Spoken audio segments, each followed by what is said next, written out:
Um, all right. Probably just saw the record prompt. Okay, so we're gonna start with some introductions. We'll be introducing ourselves and the team and Brain Arts and who's associated with this project.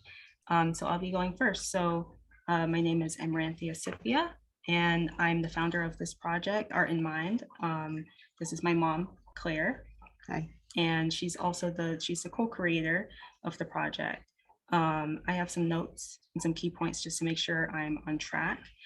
And yeah, so I'm a mental health advocate, a comic artist, illustrator, and character designer of African American and Caribbean descent. My mom is from Barbados. I deal with invisible disabilities. I'm an invisibly disabled artist with generalized anxiety disorder, PTSD, agoraphobia, and low cortisol. You might see my cat, Mina, come in and out. She's my emotional support animal.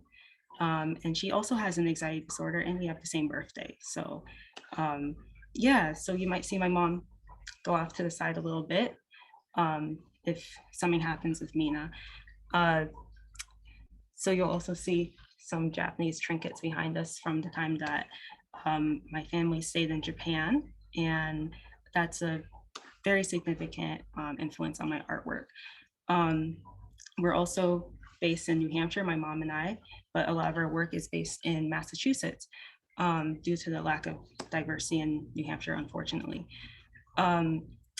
So my background in art shows is I've been doing art shows since I was 13. I started with this art show project called I'm Proud of Who I Am, which was an anti-bullying art show that I worked with my mom on as someone who has survived bullying. I was homeschooled online and at that age, and I started doing these art shows to advocate for myself and other people who were victims of bullying. So art shows have been an integral part of my life for several years. And that's where I learned about the healing power of the arts. So when the pandemic happened, I faced a lot of loss with losing art show opportunities. And before that, I was dealing with a lot of issues with trying to find representation in galleries as a Black, visibly disabled artist. And what I noticed is that I would face discrimination when it came to race, when it came to ableism, when it came to my gender, and it was very difficult to find representation and feel understood in that world when you're highlighting artwork that is about trauma and mental illness and race and sexism, the basically taboo subjects. So last year when I had finally found some opportunities, I unfortunately lost them because of the pandemic. And I, as someone who's dealt with isolation because of mental health issues and stuff, that was very big detriment. So the pandemic made me realize, wait, I can do things virtually, and that's where I met Artivism Initiative. And Amber's here; she was the founder of Artivism Initiative, and I want to thank you again for working with me on her project together, which was This is Movement, Not a Moment. And that was basically a virtual and physical art show about the BLM movement and highlighting 60% Black artists and 40% non-Black activists and artists who were passionate about BLM. And that's where I realized that a lot of people deal with this issue of not finding representation. And that show also made me realize the importance of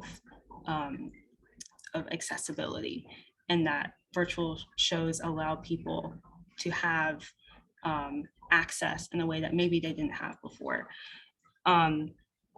So I want to share as well a bit why I decided it was crucial to highlight women and femmes in this show. Women and femmes are severely underrepresented in galleries, and according to nmwa.org, only 13.7% of living artists represented in galleries are women in both Europe and North America.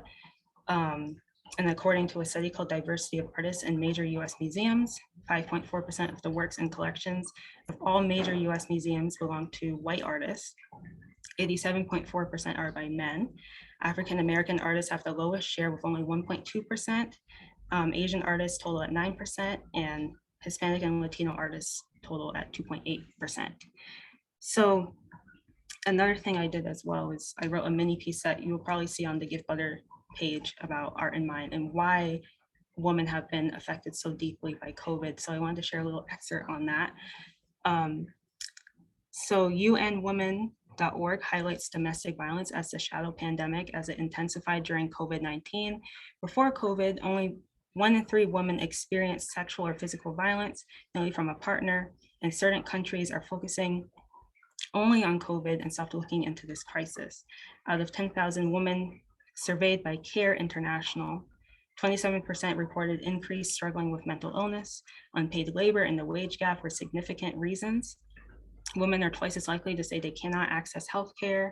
A survey from the Total Brain states that 83% of women and 36% of men report a significant increase in depression.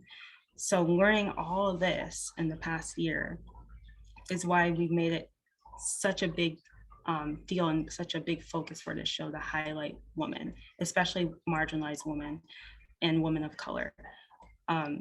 So thank you again. I'm going to give it to my mom, Claire, and she'll introduce herself briefly and then read to our team in Brain Arts.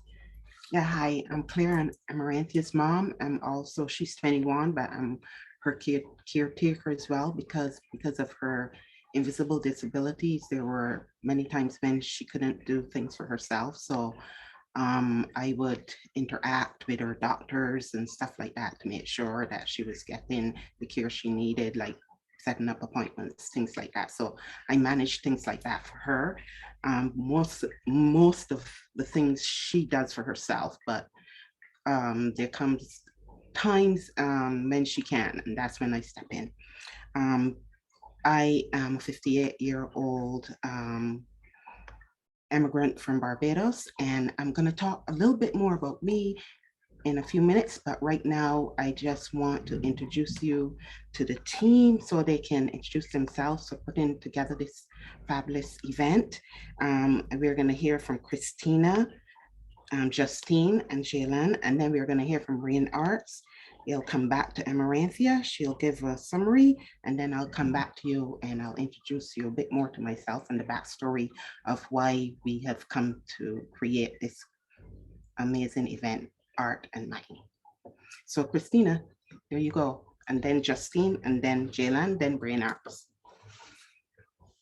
All right, good evening. I'm Christina, and I am a friend, and I was originally met Claire, Amaranthia's mom, working with her as a literary publicist, helping to get the word out about her memoir. And I am very honored to be part of the show with Claire and Amaranthia and everybody else. And I am a woman, I live in California, and I actually was living with my parents for a while during COVID and for a long time before that for financial reasons. And I have recently moved out on my own for a new job. I do some science and technical writing for the University of California, Davis. And it has been a challenge for me to find work, in part because I am diagnosed as being on the autism spectrum. And so it was kind of, my life has been a challenge in some ways because there were things that I was able to do, and then there were things that I was not able to do so well. It was kind of hard for the world to be able to make sense of somebody who could, produce very high quality written material, but then have trouble driving. So it was sort of, if you are able to do very high quality work, but you have trouble with life skills, then where do you fit? And so people had all these functioning labels of functional and non-functional, which I don't like. And I never really fit on the spectrum, I never really fit on the spectrum or on people's ideas of what the spectrum was supposed to be. So I ended up starting my own business together with friends and colleagues where we did literary publicity, and we focused on hiring people with disabilities, especially invisible disabilities, and who were family caregivers, who were, and people who face different types of barriers to employment. And we worked with a whole very diverse group of authors too. And so we were very proud of that and very honored to be able to help that to happen. And so let's see, I live in California and I publish an independent literary magazine called Synchronized Chaos that's online. And so I've gotten to know a whole variety of authors and artists through publishing that magazine, including Jalen Salah, who's going to be performing today, and others. And Art and Mind is important to me because I think that we share a lot of common goals, common ideas, just the whole thing about expanding access and providing a venue for talented, amazing people who might have trouble otherwise finding representation or getting into galleries, as they might be perfectly wonderful, talented artists, but just don't fit the idea people have in their minds of who an artist is and what an artist looks like. So I see that the literary publicity work that I do together with so many amazing people, and the publishing that we do at Synchronized Chaos magazine, just everything that my life has been about, personally and professionally for many years, I really see Art and Mind as sharing those goals. And so I am very honored to be here and to support this show. And I'm going to moderate by helping to make sure everybody gets a chance to speak, but that everybody has time to speak, that we all are able to say our piece and that we're able to take turns. So I'm very excited and honored to be able to serve the community and serve the show here, and very happy to be part of such a wonderful community. Yeah, thank you so much. Christina, thank you so very much. And now we go to Justine. All right, thanks, Christina. My name is Justine. I am a Chicanx painter, actor, and writer. I feel so honored to be here and to have been asked to be here through meeting Amaranthia and Claire through another art show focused on kind of mental health and the intersection with the arts, and in supporting artists with intersecting identities. I am a person who is living with chronic depression and GAD, so generalized anxiety disorder as well. You can also understand me as someone who identifies as queer. And with those backgrounds, it's difficult to find spaces where you can bring everything that you are to that space. Often these spaces will ask for kind of fractures or fragments of who we are. So you can enter as a woman, you can enter as whatever else you identify as, but you can't enter with your other identities. And so with Art and Mind, it's been so beautiful to get to be in a space where you can show up as you are fully and get to have peer support and inspiration from other artists and other individuals, so that we can kind of work together and inspire one another. It's been such a gift during COVID and during this kind of difficult season for a lot of humanity. So with that being said, my painting, Poppies in the Trenches, is featured in the show. Also a short film that was a collaboration with another artist is also featured. I feel very fortunate and just so happy that both of those facets of what I do were able to be explored here. I am looking at starting an art house to spotlight Chicanx and BIPOC artists with poetry, painting, and other written and visual works. I'm hoping to launch that looking at the end of this year to the beginning of 2022. Yeah, with that being said, I'm going to go ahead and pass it on. So I don't remember who's next. Jay. Yeah, Jay. Okay, so go for it, Jay. Okay. Hi, everybody. I'm Jalen Salah. You can all call me Jay. I'm Egyptian. I'm a feminist poet, author, and film critic. I live in Alexandria, Egypt, a very ancient town. I met Amaranthia and Claire through our mutual friend, Christina, and then the magic happened and I became part of their show, which I'm very passionate about because I just love to create with people who share similar interests. So for me, this was a great opportunity to showcase some of my writings and also collaborate with a great artist, both as an art piece, a painting, and a short film inspired by this poem. So I'm just so glad, and I hope that you find something through the art that we created in this show, and you get something out of it. It moves you in any way. So have a great time. Thank you so very much, Christina, Justine, and Jalen. And now we are going to go to Brain Arts to hear about the work that they're doing in the community. And Sam and Emma, you have the floor. Hey everybody. Oh wow, I have paint on my nose. That is so funny. So we're from Brain Arts. We're so honored to be here and so honored to be included in this event and to receive donations from this event. Everything that everyone's been saying super resonates with us around the theme of not having spaces where you can show up fully. And lack of representation for your art and your identity. That's literally the reason why like this organization was founded. We started out in 2010 as kind of a nomadic volunteer run community run or group organization, and we organized like a collective basically then. Collective of artists run. Organizing shows all over the city of Boston because we felt that bars were not a great venue for us. We wanted to include all ages. We wanted to make sure that the artists that we brought in, who were oftentimes queer or people of color, were respected. And so we went out in search of our own spaces where we could feel safe and valued. Fast forward a few years later, we ended up securing like our own space. So we've been working on cultivating that ethos in this space in Dorchester, where we have artist studios, we have a storefront, we have a gallery space, performance space, and our other project is a newspaper, the Boston Compass, which is how we first met Amaranthia. And we're honored to have published her work and her words and her beautiful illustrations. Absolutely. We're always excited to meet artists who vibe on this level with us.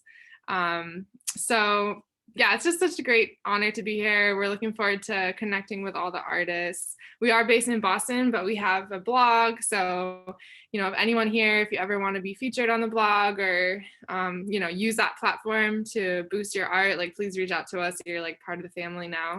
So Thank you. Space with all of you. Thank you. Thank you so much, you guys. So thank you, Sam and Emma. We are gonna go to Amaranthia. She's gonna give you a summary of what's gonna happen. Yeah, so the summary for the event is, so we're gonna have our documentary, which is 45 minutes, and that shows all the artists, including the team. Later on, after that, you'll have the artist Q&A, which I will go into more detail about in a few. Then after that will be Dulce Orozco, who is our guest therapist, and she'll be speaking about women's mental health and the healing power of the arts. Then Brain Arts will go into more detail about the fundraising and why this is important to them. And we'll have also a video of Mia Byrne, who is a trans femme musician and activist. Unfortunately, she wasn't able to attend, so she has a 10-minute video where it's basically an interview and then her performing her song, Where the Lavender Grows. After that, we'll have our two entrepreneurs showcase, which would be Christina and Nabila Nugroho, who is also one of the artists, but she wasn't able to attend because she's in Indonesia. And then we'll have Roxy Murray, who is known as multiple sclerosis fashionista, and she will be talking about her experience as a Black queer femme with MS. She's from England. Yeah, she's from London, England. And then we'll start closing a bit with the feature of Art and Mind video by me and my mom, and I'll be talking about where this project will be going.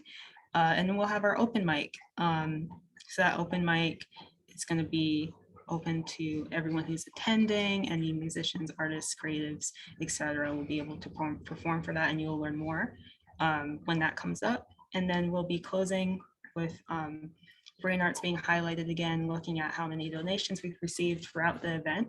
And then Dulce will be closing as well with a short breathing exercise that will involve everyone here. So now you could go more Yes. into. So now I am going to share a little backstory of how we got to Art and Mind. So I'm going back a little bit and then coming forward. And so I wrote it up because I wanted to make sure that I got everything out. I didn't want to leave anything out. I wanted to make sure that I was very on point here because this is a very important moment in our lives.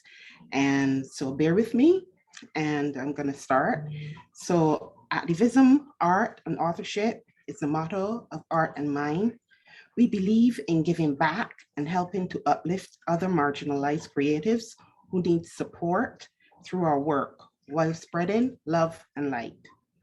One of the marvels of the world is the sight of a soul sitting in prison with the key in its hand. This is one of my favorite quotes, and you'll see why by the time I'm done. My name is Claire Jones. I'm an immigrant from Barbados, resident of the USA, Mount Holyoke graduate, Amaranthia's mom, co-creator, creative, ambivert, practicing Buddhist of over 30 years, survivor of childhood domestic violence and childhood sexual trauma. For most of my life, I was the soul with the key in its hand, sitting in a room created for me as a child and then by me as an adult. In 1999, my final project for graduation was called Shadows of Voodoo, a one-act play and a research paper titled Bridging Gaps to the Past, Present, and to the Future. This was about the intergenerational legacy of abuse and my determination to break off dysfunctional beliefs, patterns, traditions weaned on violence. Early in my life, I determined to break those systems. I dreamed of creating a space for women like my mom and myself to heal through writing, art, and advocacy regarding issues stemming from domestic violence. However, violence sidetracked my life and I was forced to drop out of school. Unprotected and abandoned by my father, I was exposed to predators and was sexually violated at a young age. This further complicated my life and deepened my trauma. I left Barbados eventually hoping to leave the pain and suffering behind, but I wore it like a backpack wherever I went, forcing me further into my self-made room, unaware I was holding the key to my own personal freedom. I carried my burdens and toxic behaviors with me everywhere I went, causing pain and suffering to myself and those I met until I found Buddhism and I learned that Tina Turner had used the same practice to free herself from domestic violence. Her story inspired me to keep practicing Buddhism, and it taught me to take Buddhism taught me to take radical responsibility for my life at every level. And so I began recognizing there was a key in my hand, but still refused to fully utilize it. Finally, in my late 20s, I entered therapy and faced the truth about my violent past and the violations upon my body by others. An Oprah Winfrey show opened my eyes further when she covered childhood sexual violence. I found the courage to take my GED and SATs and eventually won scholarships, included a Frances Perkins Scholarship to Mount Holyoke College. Frances Perkins was the first female Secretary of Labor and worked in the Roosevelt administration in 1933. It was at Mount Holyoke that I planted the seed for Art and Mind and the importance of utilizing activism, art, and authorship as vehicles to heal deep-seated traumas and to give support financially and otherwise to marginalized women creatives like myself. My final play and paper delineated a clear path forward. However, my pregnancy caused me to put it aside to be a mother and homemaker, and I have been one for the past 22 years. Writing, creating art, and advocating for myself and Amaranthia became my focus when she was bullied and became ill. Doing so kept my vision alive. As Amaranthia grew, I shared my vision with her, and now she's bringing my dream to reality with Art and Mind. Yesterday was National Daughters Day. Thank you, Amaranthia, for choosing me to be your mom and for helping me to become a responsible adult. By learning to care for and love you, I'm learning to love and care for myself. Poet Khalid Gibran mirrors my feelings about parenting when he spoke of his thoughts about children. Your children are not your children. They're the sons and daughters of life's longing for itself. They come through you, but not from you. And though they are with you, yet they belong not to you. You may give them your love, but not your thoughts, for they have their own thoughts. You may house their bodies, but not their souls, for their souls dwell in the house of tomorrow, which you cannot visit, not even in your dreams. You may strive to be like them, but seek not to make them like you, for life does not go backward, nor tarries with yesterday. You are the bows from which your children as living arrows are sent. 6 years ago, I was forced to finally acknowledge my imprisonment in a lonely room I created for myself, and that I was the owner of the key to that room when I was diagnosed with the potential to contract a rare cancer. I decided to use my middle name, Claire, which means bright, in a symbolic way to separate from the heaving heaviness of my dark past. Then I unlocked the door from the inside, walked out, and threw away the key. In these past years, I isolated myself and broke off contacts with all of those connected to my dysfunctional past, including my birth family. And I found the courage to stand alone in my pain and suffering. The showing of this project today marks the beginning of a new day in clarity, awareness, presence, acceptance, and gratitude. The new system I apply to my life daily as I continue to ground my life in my Buddhist faith. Thank you for being here. Stay safe and protected in your light. We hope you enjoy what we've prepared for you. Thank you.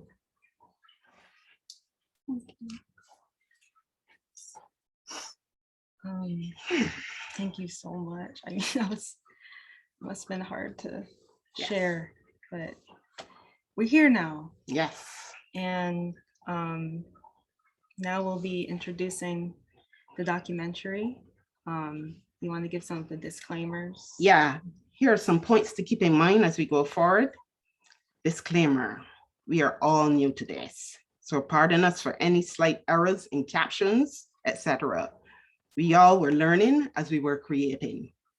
Some of the artists were unable to attend. 2 videos have trigger warnings. The documentary delves into topics such as genocide, intrusive thoughts, sexual assault, misogyny, racial trauma, and more. Donations will be accepted throughout the reception via giftbutter.com/art&mind or text 202-858-1233. These will be placed in the chat boxes throughout the night. The show is scheduled to end at 7:30, but can go over due to open mic and variables, including how many questions we receive, etc. Back to you, Amaranthia. All right, so now we'll be ready to watch the documentary if there's nothing else. Yeah. So thank you, everyone. Our Q&A will be after, and make sure you have, if you have questions, put them in the chat and we'll be answering them after. We really want the audience to be involved and check it out. So thank you so much, and I hope you enjoy.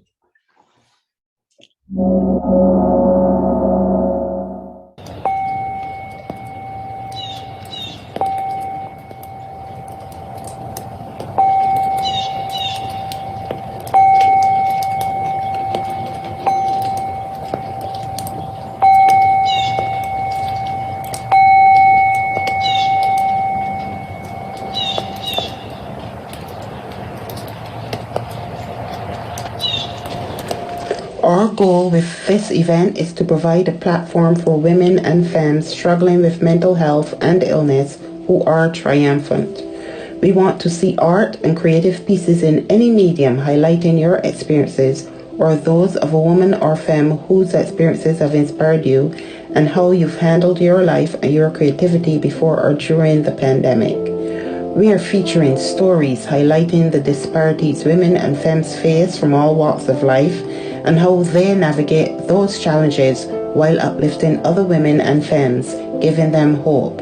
In turn, we hope these stories will encourage women and femmes to take the next step forward and to take charge in their lives, stand up for others who are struggling, and advocate for change. How can your story positively impact others? One of the marvels of the world is the sight of a soul sitting in prison with the key in its hand. Rumi.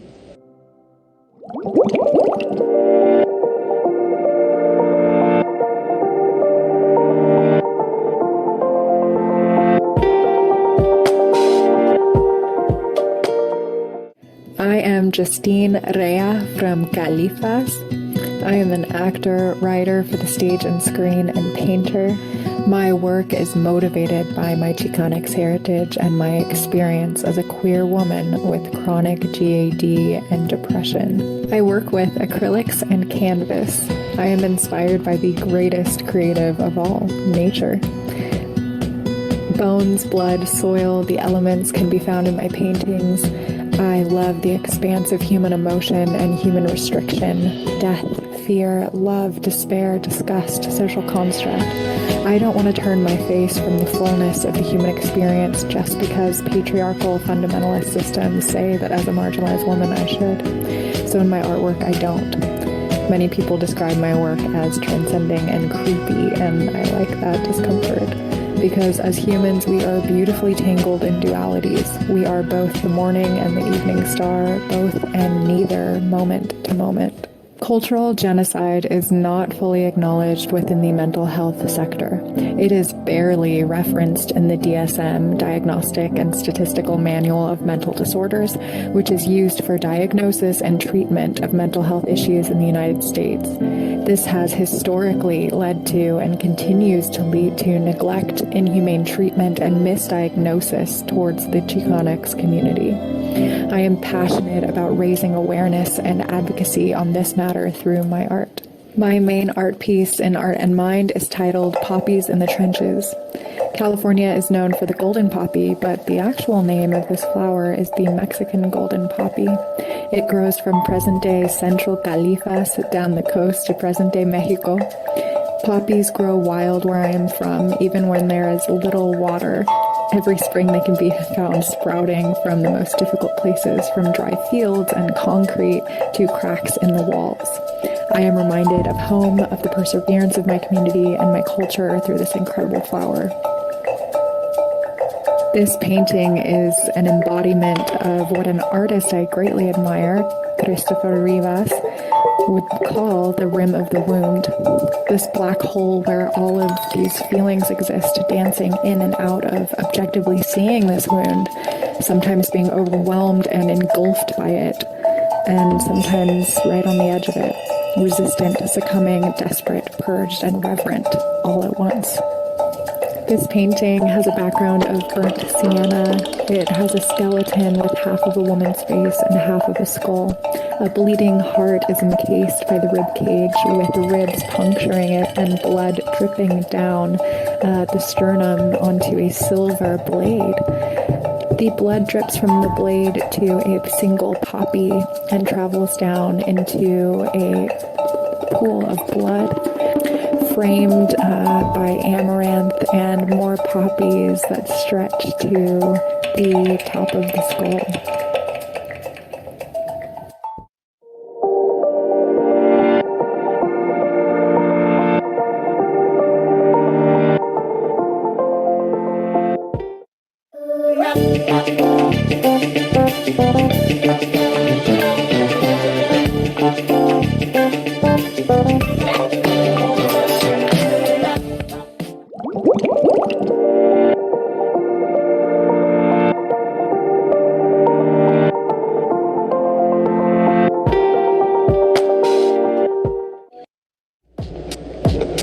Unfortunately, Jen wasn't able to create an artist's video.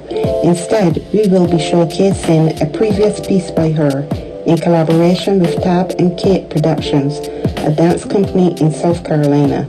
This piece is about severe OCD, previously showcased by LA mental health organization, The Painted Brain, at their Discovering a Place for Us art show.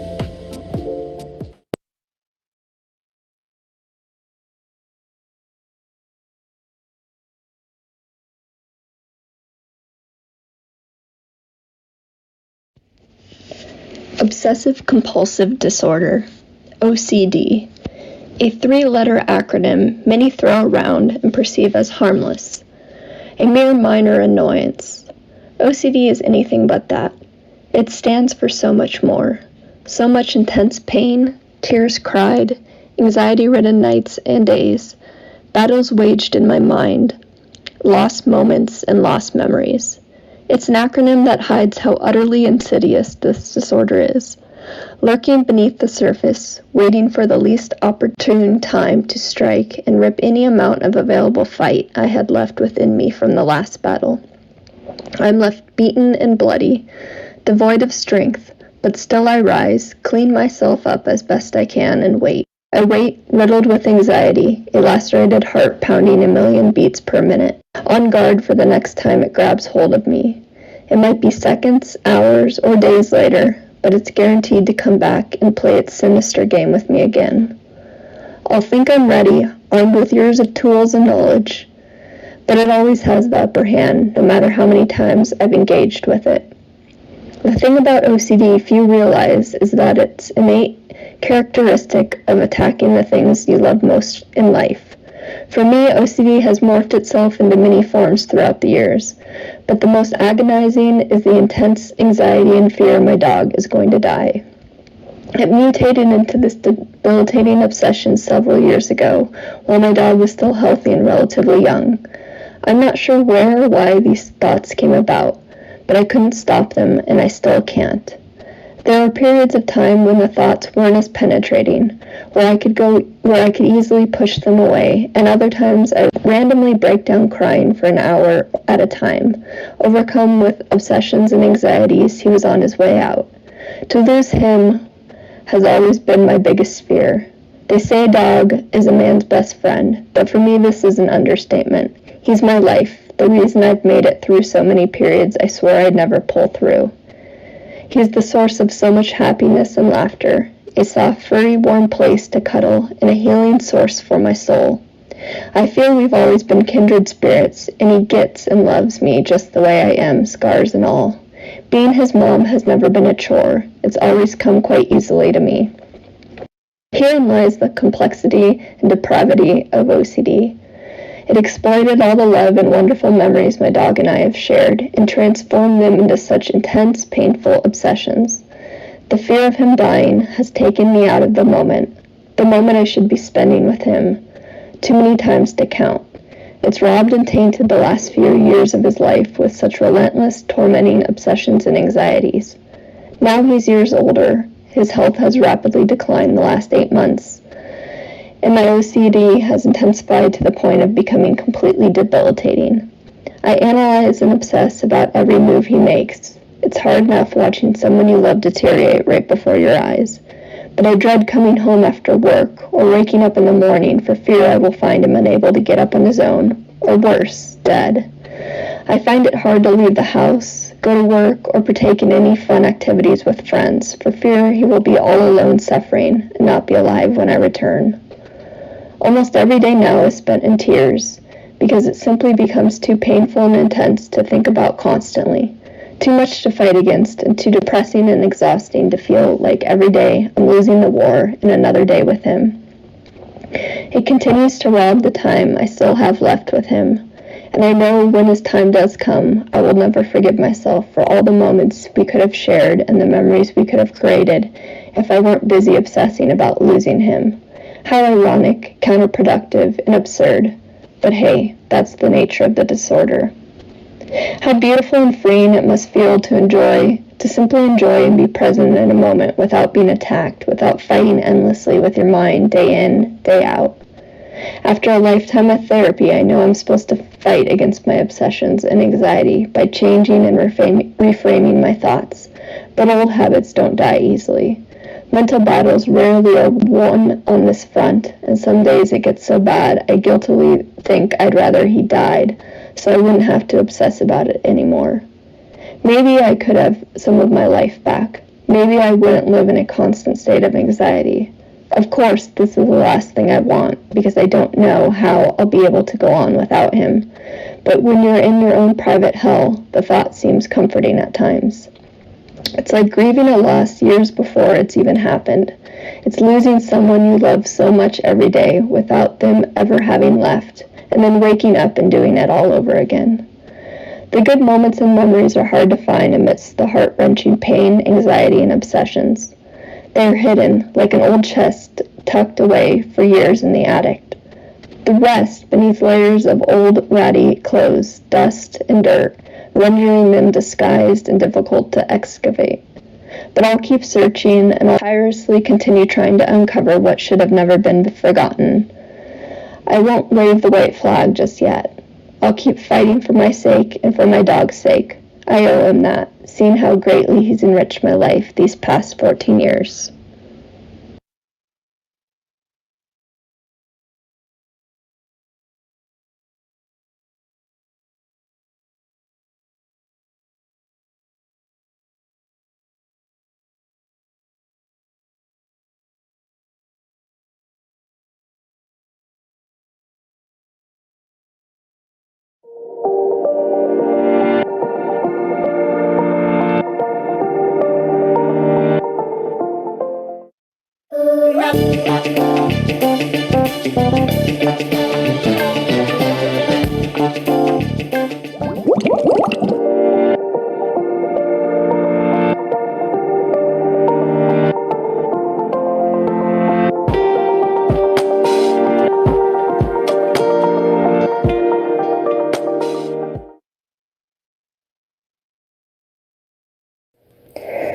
My name is Justice Edens, and I am an artist who specializes in character design and illustration. I also work with visual storytelling, and I create both traditionally and digitally. I work with many mediums, but my preferred medium is watercolor. As an artist, I have always wanted to capture the human condition through my stories and characters, and for my whole life I've loved the art of storytelling and visualizing an idea. I have created many characters in the past and many stories as well. However, not many have made it past the concept stages, but through creating these characters and these stories, I've learned to utilize this gift to become sort of a coping mechanism for myself, and oftentimes my work reflects this, as I tend to project onto my characters and stories, which helps me better understand myself. Sleepless Nights, my main piece, is a perfect example of this. Sleepless Nights represents insomnia and the fear of sleep, and also my own personal experience with sleep as someone who has struggled with physical illness for many months. The piece is entirely devoid of color and only made with black ink and a dip pen. It features a bed with large pointed spikes ripping through the blankets, the pillows, and a stuffed animal. The piece not only shows the impact that physical illness can have on a person's mental state, but also their ability to perform daily intuitive tasks that we take for granted.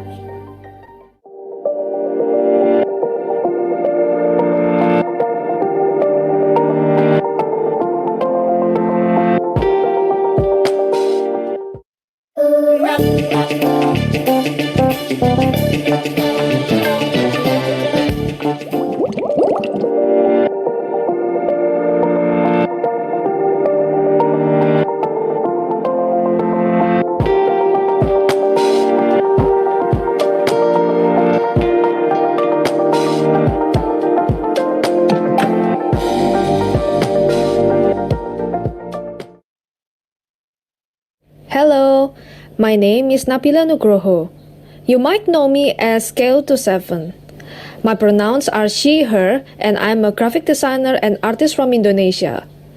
I usually do design works for branding, social media needs, and mascot characters, but my most notable work is Rebel Girl Magwar. This is my workspace, by the way.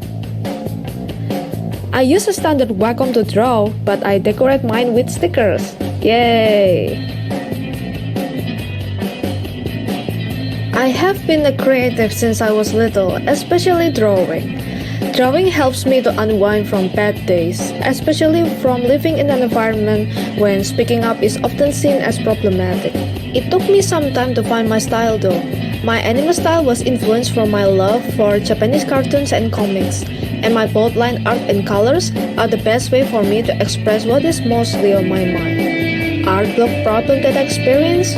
Maybe having too much idea to the point I choose to do procrastination. Not a good example, I know. I call this drawing off the market. It depicts Magwar that is surrounded by perfect mannequin woman bodies. Even though she is just a fictional character, the burden of looking perfect still applies to her, almost the same as what women experience in terms of body standards. You know, it's like a price tag and labels put onto my body from the moment I was born and slowly become an asset when I mature. There is also this expiry date based from age.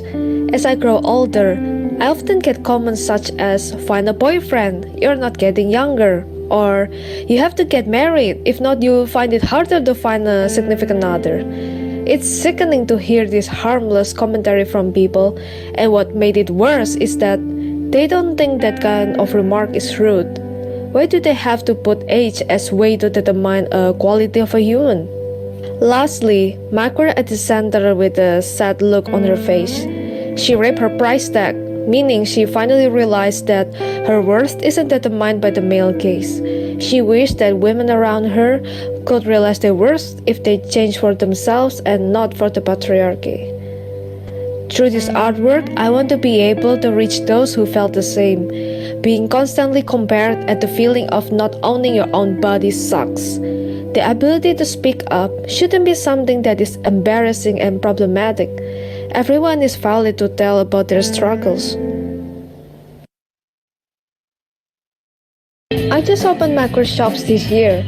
My first collection ready consists of merchandise inspired from the pandemic. I designed adjustable masks, compact sling bag, and some collectibles such as keychains and stickers. In the future, I would love to do collaborations with local brands and being involved in social campaigns. If you are interested in Magwar and me, scan these QR codes. Thank you so much for watching my video, and I hope you stay safe wherever you are.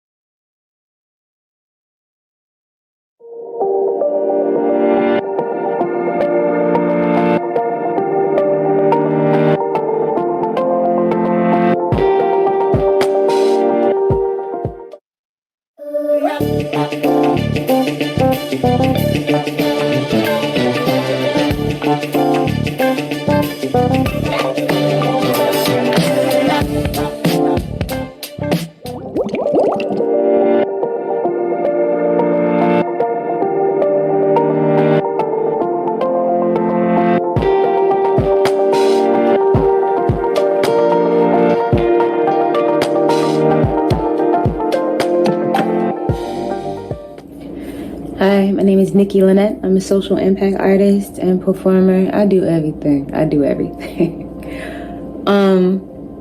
When it comes to my visual art, when I first started creating art at all, it was because there were things I wanted to communicate that I could not express through word or even just journaling. Like my mom would read my diary, so I quickly learned that that was not a way to get out my emotions, and so I started putting them in art. The art that I create now is it's like my own personal version of art therapy. There are things that I can never say because I'm not sure if people will understand, but I know the people who experience the same things as me they'll understand. So what I put into my art are the nuances of what I go through, the nuances of my emotions, and it's not always pretty. And so healing is an important part of my mental health recovery because I have complex post-traumatic stress disorder. So healing from trauma is the work that I'm up to. And I guess you could say it's kind of the most important part of the work that I'm up to. And through the healing, like I'm having to do some inner child work. I'm trying to deal with some core wounds and that type of thing. And so there's this saying that I've had since I first started going to therapy, when I realized some of my core wounds were the feeling of feeling unloved and feeling unsafe. And so there's this saying, tell me you love me, tell me I'm safe. That became part of how I communicated my needs to other people, right? And at the time, like in the beginning, that was cool. But when you get to a certain point in your healing, you understand it's not about other people telling you that you're loved and you're safe. It's about you understanding for yourself that even by yourself, you are loved and you are safe.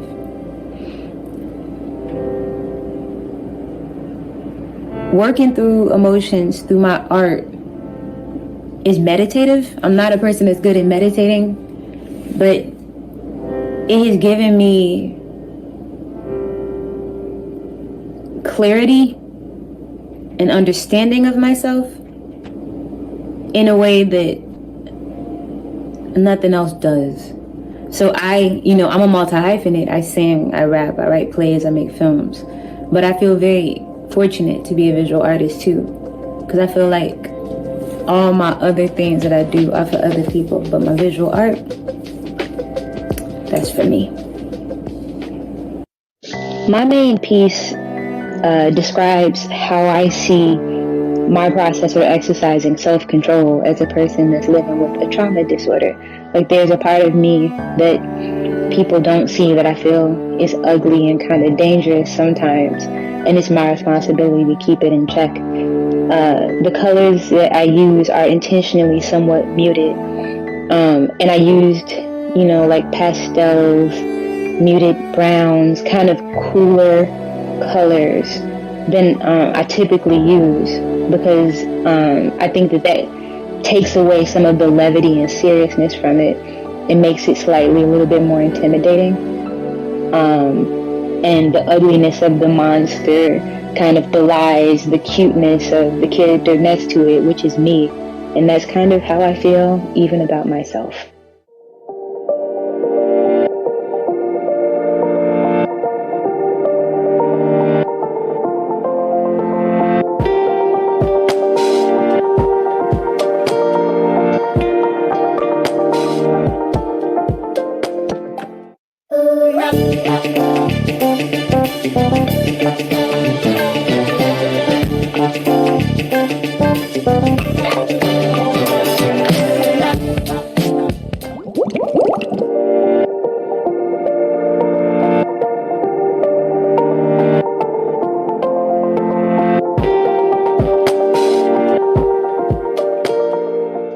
Hello, my name is Linlin Yu, and I'm an 18-year-old incoming freshman at RISD. I'm a self-taught artist with guidance from my dad, my friends, and my various inspirations. I create digital finger illustrations, ink and charcoal drawings, and acrylic, watercolor, and oil paintings. So I'm very excited to further my studies and expressions through different mediums at art school. To me, being an artist is a process and a strive for a place we define ourselves. I believe that we are a work in progress, no matter our age, beliefs, culture, gender, or overall wisdom, because we're continually adapting and learning. A lot of my ideas and work revolve around inclusivity, interactions with nature, and intangible threads connecting our society. I dedicate as much passion to being an open-minded artist as I do with being a loyal friend, which extends beyond initiating personal and universal conversations to amplify the good in humanity. My main art piece for Art in Mind is titled Pursuit of Promise. It is a digital illustration spotlighting an Asian American woman dressed in a tea-pow dress as she strides ahead of the light, leaving behind the trail of generations that raised her. Seeking opportunities, freedom, and a life not yet certain, she prides herself as an immigrant from China to America, accompanied by the aroma of childhood delicacies and the nostalgia of her homeland. She holds an expression of perseverance as though simple sacrifices do not suffice. She is not only my mother, but a mother for many, and I aim to share a personal yet universal capsule on my own identity through this bold and colorful painting, and promote awareness for mental health that can reach people in and out of the AAPI community. Thank you so much for listening.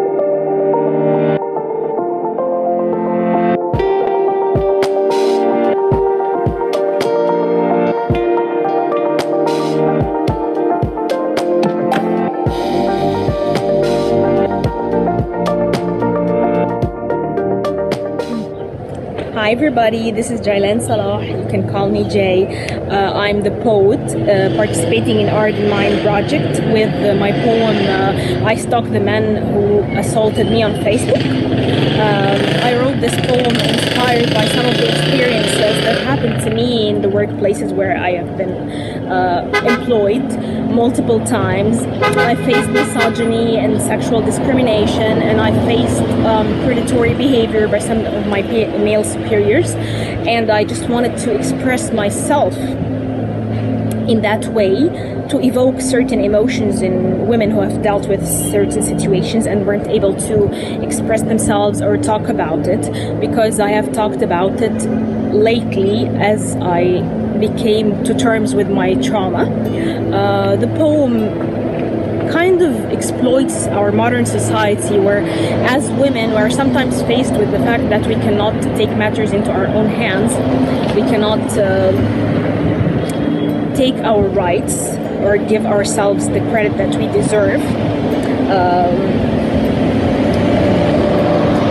And through the poem, I really wanted to show how brutal it is to just be in this world of the social media where you're constantly bombarded with pictures and videos of people who have harmed you, and yet you cannot go after them in the proper way. I live in Alexandria, Egypt, which is a very ancient town. It's known for its cultural diversity and the cosmopolitan atmosphere, especially back in the day in the 50s and 60s, and way back when it was the place where Greeks would just exhibit all the culture and all the art and that. I'm Egyptian, but I write in English all the time. I really hope you enjoy reading my poem and watching the accompanying art piece by Amaranthia, my friend, and of course the dance performance by two very talented dancers. Thanks.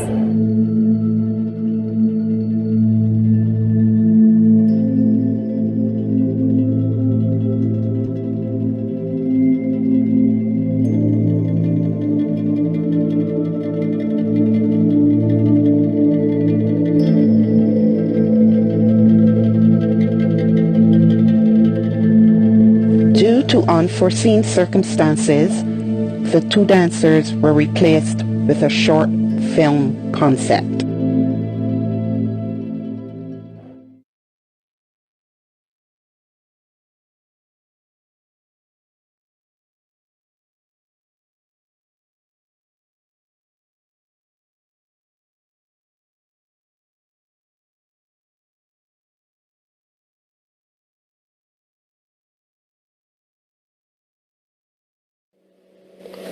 I stalk the man who assaulted me on Facebook. The man who assaulted me on my way to the restrooms at my workplace has a Facebook that he constantly updates with hails to Jesus, accomplishments in Candy Crush, and songs about being the perfect man. I stalk him on his social media. At night, he's at a bar drinking tequila, spiking the drinks of unseen girls whose bad luck puts them drunkenly in his way. He spiked my drink, but didn't get near. My foreboding stature, my hectic brain, and trimmed armpit hair stopped him. I stood ahead of my time, madly in love with a predator, unaware that his claws, as he clapped my back, were leaving marks of undeniable hunger. The man who threw himself at me before the morning meeting updates his Facebook regularly, writing verses from the Bible, stalking younger girls. The man who recruits victims to recruit younger preys, like me, vanishes into thin air when someone asks on Messenger what he's doing. The man who prays in the morning and drinks himself to blindness at night comes to work hungover and pulls the strap of my bra. The man whose voice sends shivers in my spine left a laughing emoji under a cute post that a cute girl wrote about college humor.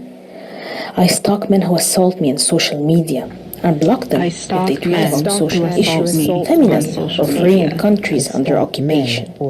If he shares the pride flag, I know he is closeted and frustrated in his own body. If he stands in solidarity with oppressed minorities, I slam my door in his face. I send a report to Facebook. What do you call imposters who support causes while forming clauses with the pussies of girls? They silently probe. There is no definition for chaotic wisdom.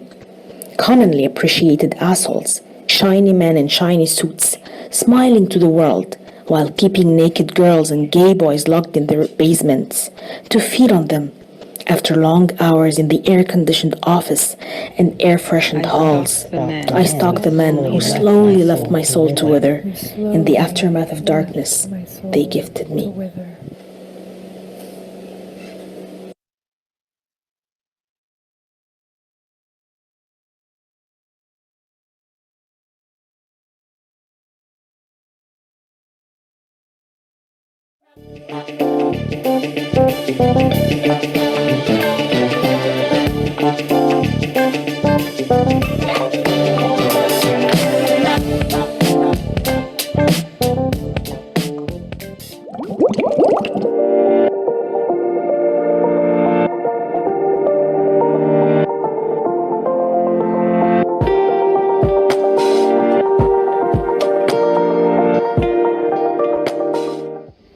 Hi, I'm Amaranthia Scipia, a 21-year-old Black disabled activist, creative, and creator of Art in Mind, based in New Hampshire.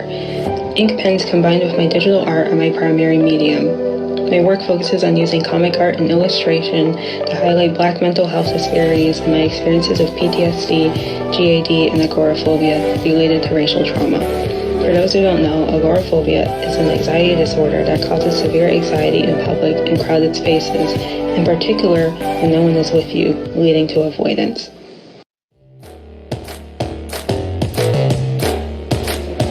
My early childhood heavily influences my artwork. I lived in Tokyo, Japan between 4 and 6 and attended international school. Living in a Buddhist and Shinto society while being born into Japanese Buddhism caused my artwork to be heavily influenced by spirituality, Japanese mythology, and Buddhist philosophy. Tezuka Osamu is my main influence. He was the creator of Astro Boy and Blackjack. I'm inspired by how he experimented with unusual and sometimes exaggerated character designs and concepts to tell stories from a humanist perspective. When I was a child model in Japan, I modeled for Tezuka Productions' Save the Glass Earth fashion show, but I didn't know who Tezuka was until I turned 14. I rediscovered the photos at 17 and I couldn't believe it. After returning from Japan, the reverse culture shock was severe. I was always the odd one out. Being one of the only Black girls in an all-white school, especially a Black girl who was part of a religious minority, made it so my only reliable friend was art. At age 13, I became homeschooled online due to severe racial trauma and bullying. I always tried to connect back to Japanese culture as it was my second comfort. I love making character designs and concept art for comics, although I haven't had time for it recently. A hobby of mine is creating fantasy art. The first comic project I made at 8 years old, Legend of Shintaro, is a great example of that.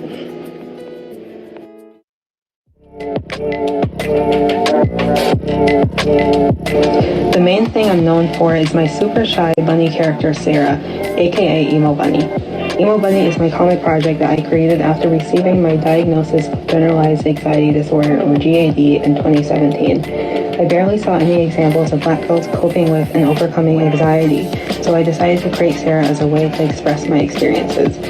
Her emotional support cat Serenity comforts her, helping her overcome her struggle with anxiety and depression. Her anxiety is personified as a monster whose power increases as she becomes more stressed.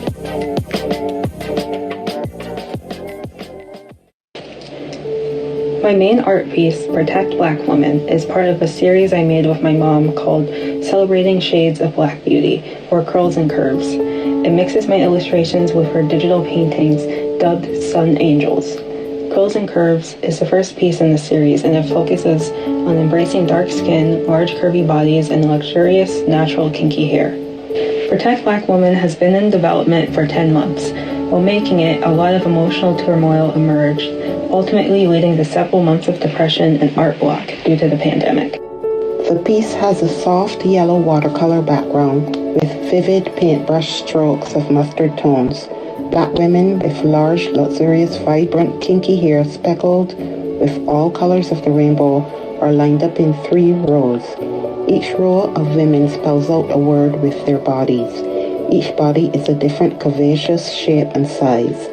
The first row spells out protect, the second row says black, and the third row says women. All the women have abstract patterns on their bodies, including swirls, stripes, squares, circular patterns, and more. The patterns are filled with shades of brown skin tones with vibrant shades of yellows, purples, golds, reds, and blues to accentuate the browns. One woman has albinism, another has vitiligo, and the last woman is an amputee with a prosthetic leg.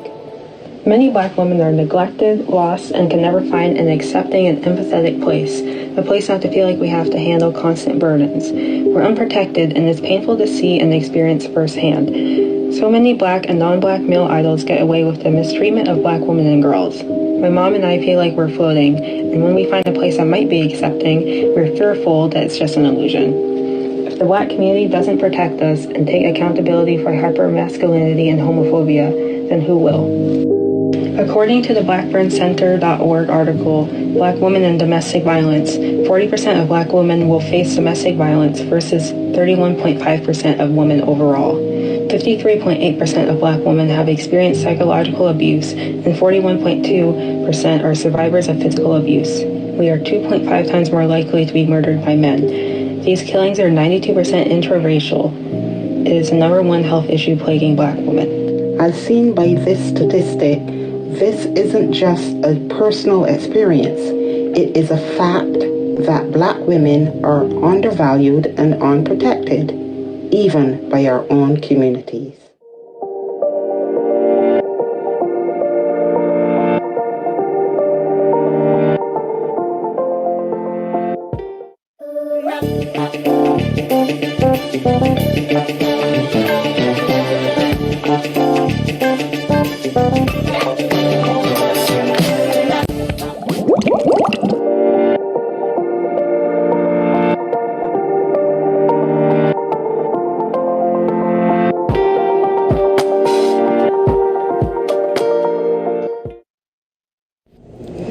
In creating Protect Black Women, this piece brought up so much memories and so much trauma and so much pain for me, because as an older Black woman, I stand here and I have literally, I can count the Black women that I'm still connected to on one hand.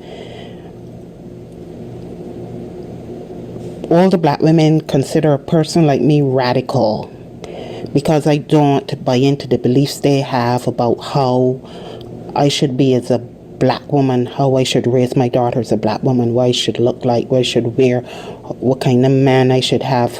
I shouldn't be I should be choosing men to be the sole protector of me. I am just so tired of it. And this whole Bill Cosby thing really annoyed the hell out of me, because I, as an older Black woman, I don't buy into the nonsense that I should protect a man, my Black man, even though he might be hurting my family or he might be hurting my children. I don't buy into that nonsense. I feel that we should stand up and speak out when we see Black men doing things that are harmful to the family, because the only way we get better is if we speak up about what is wrong to make it right. And an article in the Griot really struck a chord with me. It's called Not My Auntie, How Some Older Black Women Fail Black Women and Girls by Shanna Pinnock. And it says, I'm going to read from it because it says everything. These are quotes that I took out of it. It's in women who hold steadfast to respectability politics so deeply entrenched in white supremacy and whitewashing that then the rest of us who dare to step outside of those stifling expectations we never asked for, that we somehow do not respect ourselves.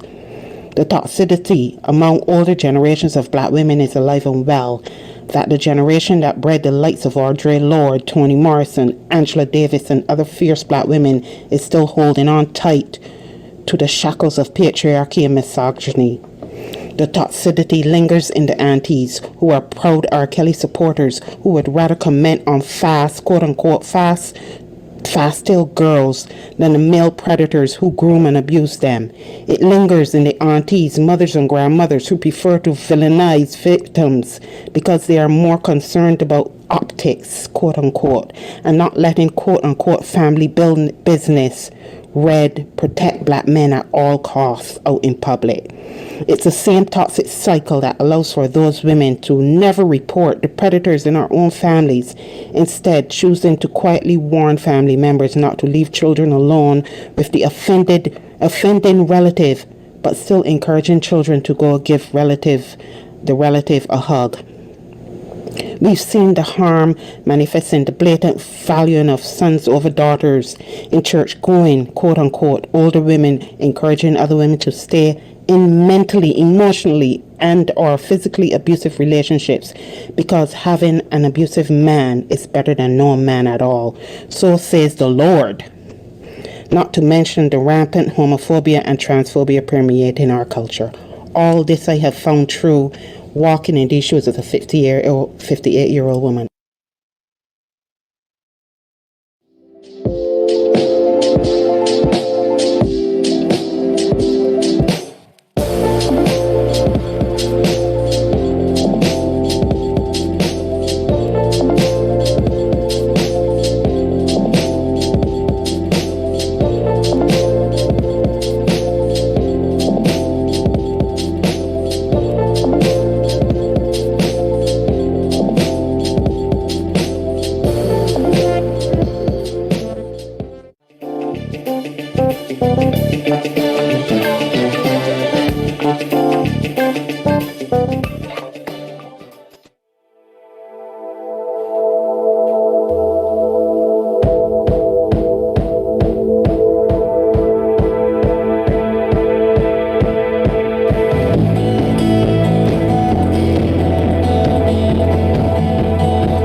All right. Thank you Thank so you so much. Thank you so much, everyone. Oh my gosh. Can't believe it. We just showed it. It was, Yes. thank you, Jaylan and Justine and Christina and the artists. And you guys have done an amazing job. And I'm so glad that you guys are here to see it. And it is very powerful to see this work because of getting back to the motto of art and mind, activism, art, authorship. In every single piece, you saw the art, you saw the storytelling, and you saw the advocacy. And that is what art and mind is about. And that's what we want to move forward with. Yes. So thank you so very much for watching that piece. Amaranthia. Yeah. This documentary has been in the works since how long? I feel like about July. It took a long time to bring it all together. We just finalized it probably like 3 weeks ago. So the documentary. Yeah, the documentary itself. So what we'll be doing now is we'll be starting facilitating a conversation with the artists, everyone involved. We'll be taking questions about, about our creativity, about our art, about activism, etc., and about the process of making art and mind itself. So let's see, Christina, I'll give it to you to kind of facilitate everything and give everyone information about the Q&A and how to participate. Okay, sure. So this is a time when the artists are going to speak and introduce themselves and have a Q&A with the audience. And we're going to be, ETAC is going to be putting their social media links into the chat as they introduce themselves. So this is a time for everybody in the audience to be able to ask the artist questions. And Amaranthia is going to ask a question first. So if you're in the audience and you need to ask a question, then go into Zoom and then raise your virtual hand to ask live questions, or you type them into the Zoom chat. So I'm going to be moderating and just making sure that that we keep track of time so that anybody who has a question gets a chance to participate and all of the artists get a chance to speak, just sort of to make sure everybody can be heard. And so Amaranthia is going to ask some questions, and then I'm going to be introducing each artist. So please type, if you have questions and you're in the audience, please raise your virtual hand, or please put the questions into the Zoom chat. And so I'll be moderating those as all of the artists get introduced. So yes, Amaranthia, please feel welcome to propose the first question. Yeah, okay. So I would say our Q&A is going to be about 10 minutes or so because we started a little late. But I will start with this question for Justine, one of our team members. And then from there, anyone in the audience can also, and the artists as well, especially the artists, can share their own experiences. So Justine, I remember in your submission, you mentioned that isolation caused by generalized anxiety disorder, or GAD, and depression was already a challenge, and how COVID made it harder. So community groups and mental health routines have helped you manage though. So I wanted you to kind of delve into that a bit, and then anyone else, again, feel free. Yeah, as you were asking, I was trying to think of COVID, the things that happened. It was such a multifaceted experience for me. With GAD, I do like gravitate towards isolation regardless, because it involves social anxiety for me as a big part of it. And so with COVID, it was this, I couldn't distract myself from it anymore. Like I had to really sit with myself and understand patterns that I couldn't busy myself away from. And alongside that, there was extremely tragic events of aggression and reflections of historical aggression against the Black community. And through that, Black Lives Matter was brought to the forefront. And I'm very thankful for that community because it made me reflect on a lot of the cultural genocide and cultural erasure that had occurred in my own family and in my own experience. And because of that, my life was transformed in this time where I was able to sit with these feelings. And COVID wasn't that experience for everyone. And those are the kind of more transformative elements that I'm bringing up right now through a very difficult time. And so with that being said, I had to focus on a lot of structure, like what could I draw into my life that would allow me to show up fully and allow me to show up as who I am and with my intersecting identities. And so having a group session that I could interact with every week that would give me that support and where I could meet with others who are experiencing those struggles in day-to-day life, where we could support one another and kind of model and show what we wanted to see most in the world. And so to be able to inspire one another, I would say that that's just been the biggest part for me, is to be able to lean on this group to feel so inspired and so supported in showing up fully. And it has manifested in so many ways through my art and feeling free to say what I want to say and be who I am, and feeling the support of Art and Mind as I go through that in different avenues in my life. And so I'm just eternally grateful for this experience and for the group that you've modeled, that we've modeled, but that Claire and Amaranthia kind of absolutely spearheaded. And it's kind of, I'm a little bit like breathless in witnessing it coming together and reflecting on the process, and we're here, and it's something so incredible to just be part of and to see how much work has gone into it, and to see it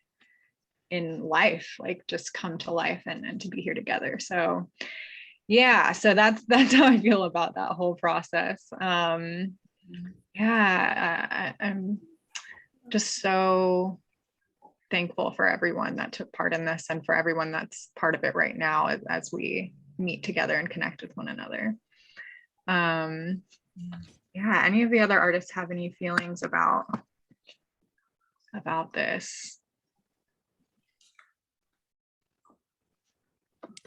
Looks like we have some questions coming up too. Okay, yes, I see the questions that are coming in, and so we're going to ask them after we ask the the performers and artists a few questions. So yeah, thank you everyone very much for watching and for asking such intelligent and thoughtful questions. We're going to make sure to answer them. And so let's see, do I introduce Dulce now, or are people gonna? No. Oh, we still have we have questions coming in now. Okay, so questions. Yeah, okay, from sorry about that. So okay, for how has COVID affected? So would anybody else like to speak to how COVID has affected your mental health and creativity as a woman or a femme? Any of the other artists?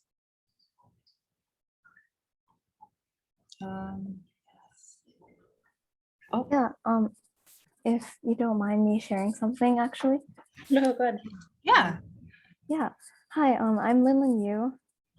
And to answer that question, as an artist, COVID has affected my health since the beginning of quarantine. And as I recall, I was in a pretty isolated state of mind. Specifically, I went through more than half of my senior year learning in front of my MacBook screen. And this is during quarantine, undergoing like various routine hiccups and just like learning every day how to keep my spirits high. And though I'm not diagnosed with any health conditions, I know many people who have mental health issues with whom I'm often in tight communication. And throughout quarantine, I acknowledged the importance of just like slowing down and listening to others, and equally speaking up about injustices like in and out of my local community and school of around like 600 to 700 students. And it's also middle school and high school combined. So one of the greatest discoveries during the pandemic in the room that I sat for seven to 8 months while watching my teachers and classmates teach and talk to each other through a screen was that I can put my mind to like this meditative art that can also help people and empower others. So thank you. Oh, that's wonderful. Thank you. Yeah, thank you very much for sharing that. I found that myself. Yeah, I'll go. Okay. I would say COVID, let me say this first. I had already been in isolation for almost 6 years because of Both of us. With Amaranthia with her health and my with the diagnosis of the potential to contract multiple myeloma. So I had already been in isolation. I had cut off everybody and everything. And so when COVID hit, I was just in the process of Amaranthia. I had just learned that Amaranthia had agoraphobia, which means that she has difficulty, she gets panic attacks going outside. And in the middle of my healing, I was figuring out how can I help her to get through that while I was still going through my own issues with dealing with my diagnosis. And we had set up a whole plan of how we were going to get her to the baby steps to get through it, to go outside, maybe go downtown, go into stores, maybe go to the library, leave her in the library so she can be by herself a little bit while I was outside the door, and give little tasks until she can didn't have the panic attacks. And then COVID hit. And I was like, well, here we go again. I'm gonna go into isolation again now. And at first I was so angry at this thing because it felt like once again, we had been in isolation because of living in New Hampshire and being Black and dealing with the intolerance and the racism and all that pushed us into our home. Then the illnesses that pushed us further into our home. And then this thing comes and we are even further into our home. And Amaranthia just graduated from high school. She was just about she took a year off thinking about how she was going to go to school with this disability. And we were looking for virtual schools to go to. So then we looked at it and we said, hold on a minute, Amaranthia is actually suited for this time because she just spent all these years going to virtual school. So then we realized, wait, this is an opportunity because now all the stuff that she's done all these years and we spent isolated in doing behind the computer screen and actually working online, we know how to do that already. So then I became quite happy and like, wait, this is an opportunity for us to do what we love to do best. And it just was fluctuating up and down. And we had to learn how to,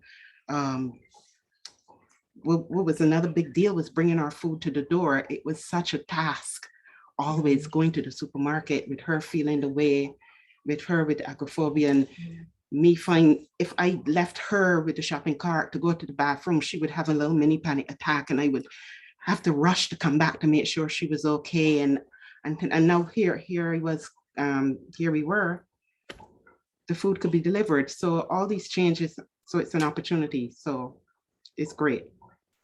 Yeah. Now. Yeah.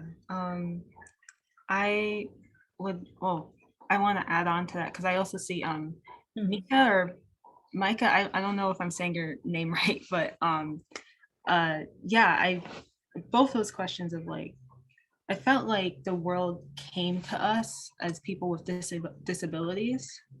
And Roxy, I was having a conversation with you about this, how like last week, about how weirdly, despite feeling isolated because of disability, when this happened with COVID, suddenly it felt like everything came to us, and there were certain things that became more accessible, and then certain things where people were still obviously still now being very selfish about caring about people who have disabilities, people who are high risk, etc.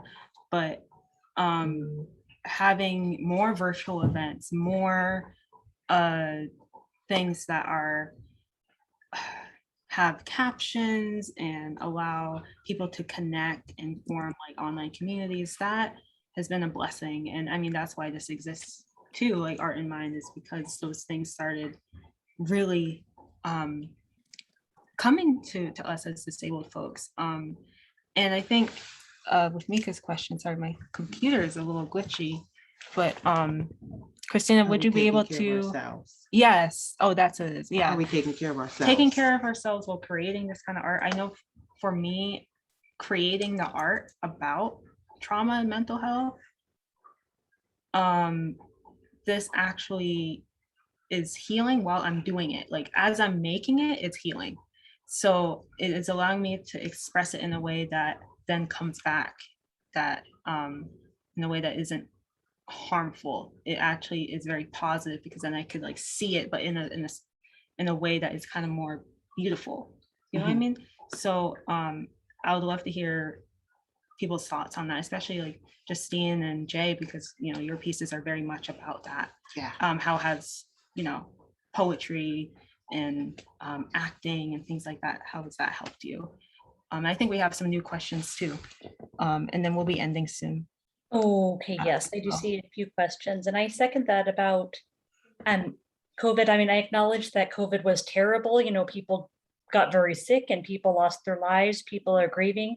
I hear and acknowledge that. And I also hear the ways in which people were able to work with it to create opportunities, especially for people who were isolated, or how people came together to help each other through mutual aid, and how people who were not otherwise able to participate in events due to disability were able to join communities. And so I hope that as we start to come out of COVID, that we keep up the access for, you know, over Zoom or whatever, for people with disabilities. I think that was a good lesson in how we were able to try to make things more accessible. So we have some more questions. Micah has also asked, when making art that delves into your histories and traumas, what do you do to care for yourself as you create? So for anybody who'd like to answer. I can start off with this one. Yeah, most of my artwork involves discussing cultural genocide and discussing more difficult things that I'm experiencing, because it's part of my healing process, which like Amaranthia mentioned too, that there's something about expressing it, whether it's through acting or through painting or through whatever art medium you're utilizing, that it's expressed. There's some, not that you have control over it, but it gives you some sense of exploring different facets of the experience, or exploring your own feelings about it, exploring your own experience. And there's something about that is very grounding, and there's something about it that is relieving, gives you some kind of relief, or for me, that's my experience.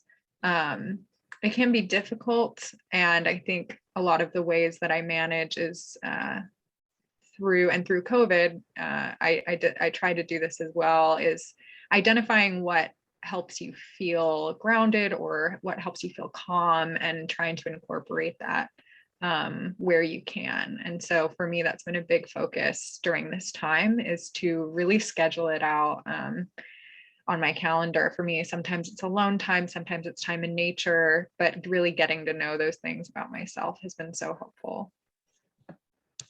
Yes. Yeah, I mean, I totally feel that way. And I feel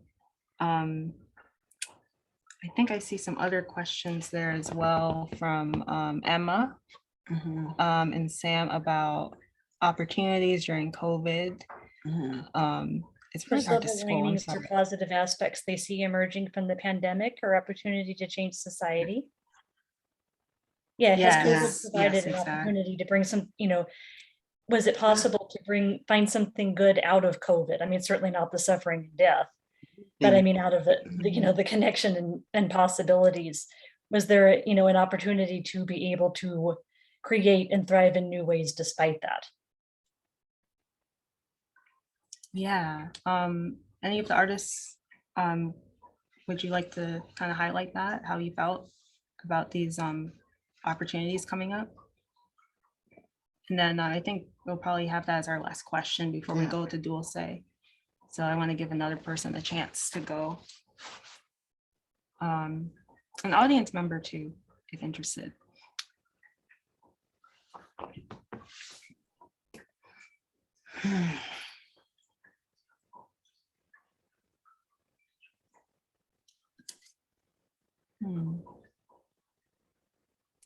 Well, I don't want to necessarily answer my own question, but I just, I mean, I've been so inspired by everyone who presented, and even the fact, like Christina, you mentioned that this is happening at all. Like, I think that's really powerful and something that we shouldn't lose sight of. I'm also excited, like, for physical space.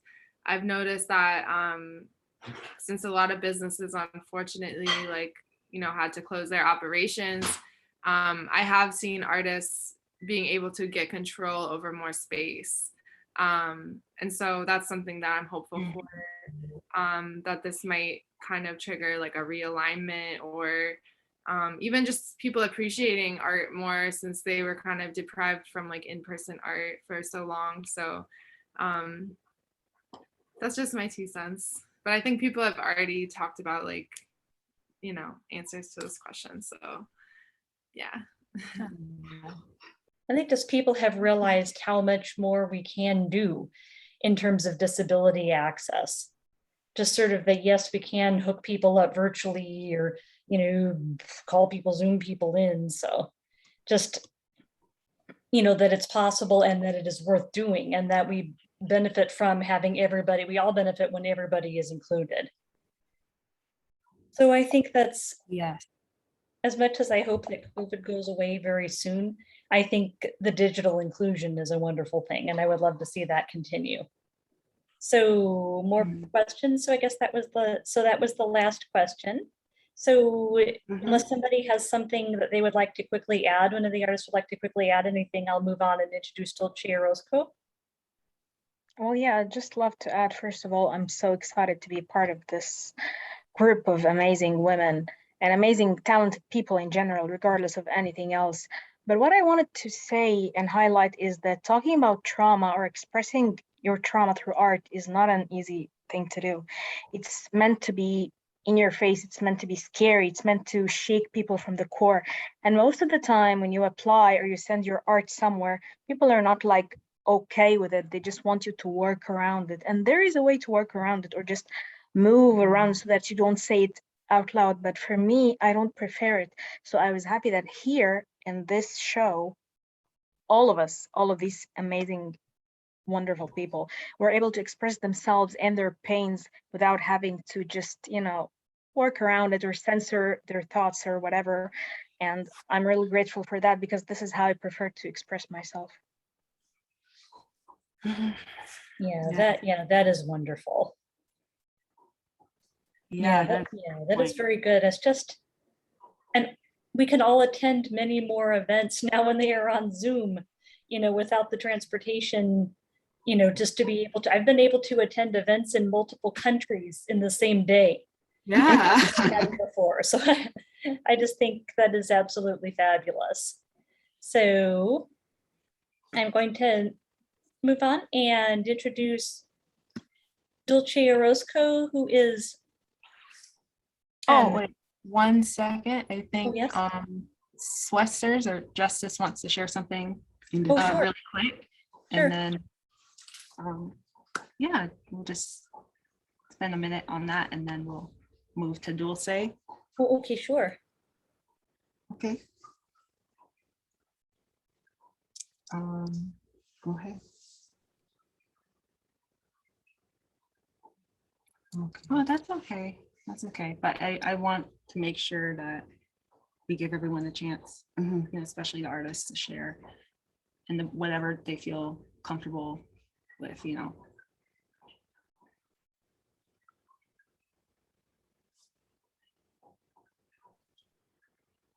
All right, well, now I'm going to introduce Dulce Orozco, who is going to say something. She is a licensed mental health counselor in Massachusetts.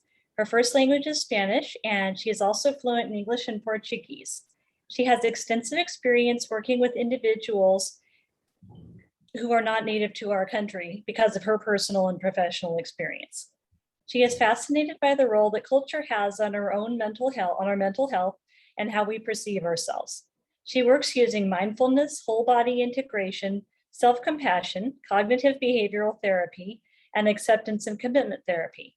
She provides an environment offering the connection, trust, and safety that can help individuals achieve greater resiliency and empowerment. She currently has a private practice where she works remotely with women who feel like outsiders and have a tough time taking care of themselves. Dulce also does corporate engagements to urge corporations and organizations to give mental health the importance that it deserves. And lastly, she has been doing immigration mental health evaluations for the past 4 years. When she is not working, she is with her young daughters trying to savor their childhoods as much as possible. So everybody, please welcome Dulce Orozco. Thank you so much, Christina, for that presentation. So yes, I'm Dulce. I am a Latina immigrant therapist, and my passion is to work with women of color or women from immigrant families, helping them putting themselves first, which is something that is not easy for them to do. What an awesome show so far. I'm so honored to be here. And before we get officially started, I would like to invite you to do a very brief breathing exercise. So if you feel comfortable, you can please do it with me. It's gonna take about 1 minute, no more than that. So if you feel comfortable, you can close your eyes. I'm gonna do that. If not, you can look down. And I'm gonna invite you to concentrate on your breathing. Breathing in, and maybe every time you breathe in, try to envision that you're breathing in easiness and lightness. And every time you breathe out, try to vision that you're breathing out tension and stress. So let's do it one more time. Breathing in easiness, breathing out stress. When you're ready, you can open your eyes. I know this is super brief, but I hope that it can help us to be more present and to savor the time that we have together now. So, what we have been through COVID, it's really hard to describe. It's really hard to put into words. I know that many people have mentioned that it feels like a movie sometimes, right? And it's not only everything that has happened, but it's also the consequences or what has happened as a result, especially for women. So I wanted to warn you, what I'm gonna say right now, it's not gonna sound too positive. In fact, it might sound the opposite, but I promise you that we're gonna end on a more empowerment note. That being said, I just wanted to mention briefly, and I know that Amaranthia talked about it. She said some of these things, so briefly, but really quickly, I wanted to mention that the UN Women Deputy Executive said that everything we work for that has taken 25 years could be lost in a year. And I'm talking about the consequences of COVID for women. Women are the front lines of COVID exposure and make up 80% of nurses, as well as 67% of the healthcare workforce in general. School closures and disrupted access to health services are impacted women and girls. The global economy downturn is disproportionately pushing women into poverty. And this is something that Amaranthia already mentioned. The pandemic response has led to an increase in domestic violence. Luckily, there is art, and art can be a way to release and let go many of these feelings, many of the things that we feel when we hear those things, or when we think about everything that has happened and that is still happening. And sometimes it can be a way to even let go or release feelings that we don't even know we have, right? So the one thing that I wanted to mention is that art doesn't only allow the artist to release all of these emotions, but art is also a gift to the observer, for the observer to interpret whatever it is that they see and whatever it is that they feel. And I don't know about you guys, but that's how I've been feeling. I've been feeling that all of the artists throughout this event has given me such a wonderful gift that I'm enjoying so much. So this is what we've been doing so far, in a way. And that led me to the next part of what I wanted to talk to you about, which is the 4 C's. So I know that I was mentioning a couple of things about how COVID has affected women. I know that maybe this sounded like I was comparing women versus men. That's not what I, meant to say. I was unfortunately stating facts. I know that sometimes we compare ourselves, right? And that's my first C, it's comparison. As a woman of color, as an immigrant, I feel that sometimes we compare ourselves even more. When we have a disability, sometimes we compare ourselves even more. And the problem with comparison is that many, many times comparison comes hand in hand with its best friend, which is, I'm not good enough. That combination of comparison plus I'm not good enough, it's never good for our mental health, is never good for our overall health, actually. And it's actually, most of the times, it leads us to isolation, which is something that we've talked about a lot because of COVID, right? So what can we do when that happens? This leads me to my next 2 C's. The first one is connection. And I feel good of talking about my C's because I feel that in a way we've talked about this throughout the event. So it's just a reminder of some of the things that you guys already talked about today. So connection, when we compare ourselves, when we think I'm not good enough, it's so easy to isolate ourselves. And in my mind, the opposite of isolation is connection, right? So when we find a group of people that we can identify with, that we feel safe with, that we feel that we can be vulnerable with, and we connect with them, we start to build a community. That's my 3rd C of the night. So community, and I feel this is exactly what you guys have created here. It's that community, right? That community that allows you to be vulnerable, that community that allows you to reach out for help if you need to. However, sometimes that's not easy to find. The good thing is that, like Claire and Amaranthia were saying, you can create it. You can create that community. And I feel this is exactly what this event is. The last C that I wanted to talk to you guys about is something that we can do when we're in that process of not having that community. Maybe you feel vulnerable, but you don't know exactly who to talk to. And that brings me to our last C of the evening. It actually starts with an S, but it has a C there as well, and it's self-compassion. I know that this word can be pretty self-explanatory. However, I just wanted to briefly tell you a little bit about what self-compassion is. And self-compassion is, you know how we can be sometimes so hard to ourselves and say to ourselves things that we would never tell anyone else because it's so mean and it sounds just so rude. So it's so easy sometimes to be more patient, to be more loving, to be more caring to other people. Imagine all that love, all that patience, all that understanding that you sometimes feel for the people you care the most about, making a U-turn and just like going back to you. That's what self-compassion is. And it's not hard to practice. In fact, I would love to invite you to practice a very brief self-compassion exercise right now. And that exercise is asking, what do I need? Please keep in mind, it's not what do I want? It's not what I should do, none of that. It's what do I need? And it can be something as simple as, you know what, I've been sitting down for a while. I need to stretch. Or it can be something like saying, okay, I haven't drank any water. I'm gonna get some water. But it's thinking about what do you need?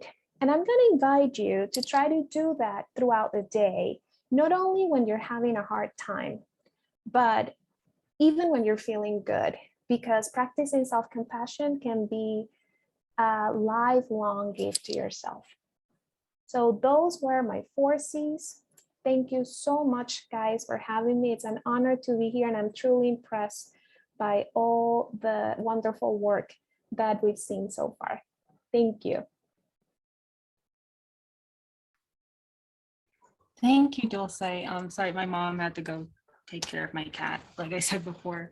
But thank you so much for that, especially your points about comparison and creating community and finding your way out of, isolation. I mean, this show, this community that we built has all highlighted that. And I thank you again so much for working with us and for wanting to speak, because wow, we were searching for a therapist for a very long time.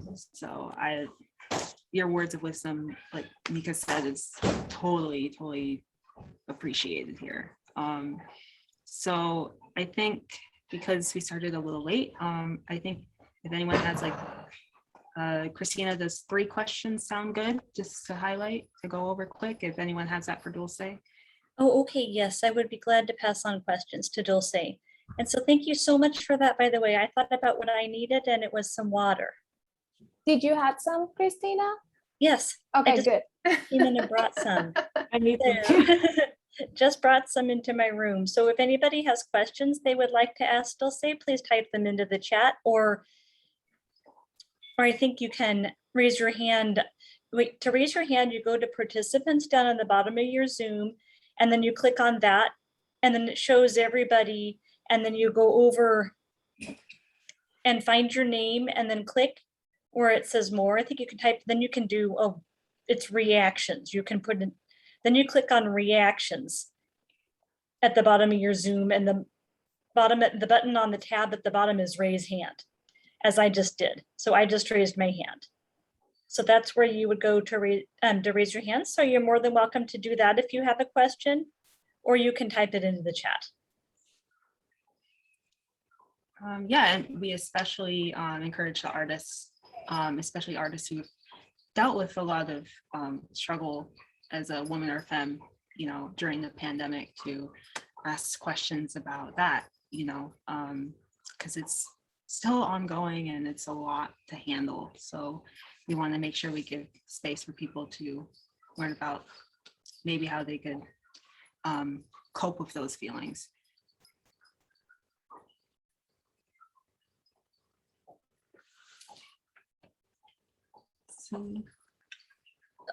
Okay, so just to start off,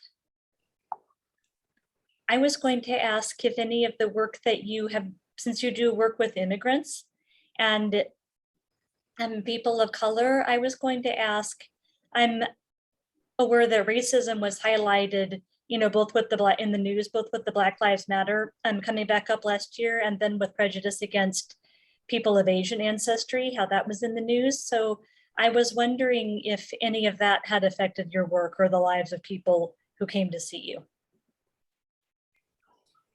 Definitely. And I think directly and indirectly, right? Because I feel that, of course, having been through all of that, it's re-traumatizing.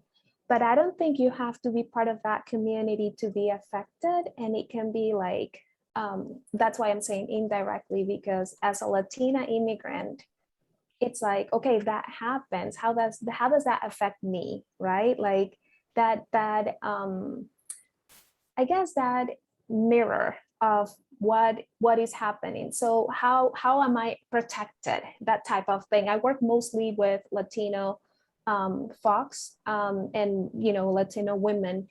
That's why I'm saying indirectly it has a great effect, because it's like I'm not safe, right? Like if they're not safe, what is protecting me almost? So I'm not sure, Christina, if I'm answering your question, but from a Latina perspective, that how I've seen it impacting people.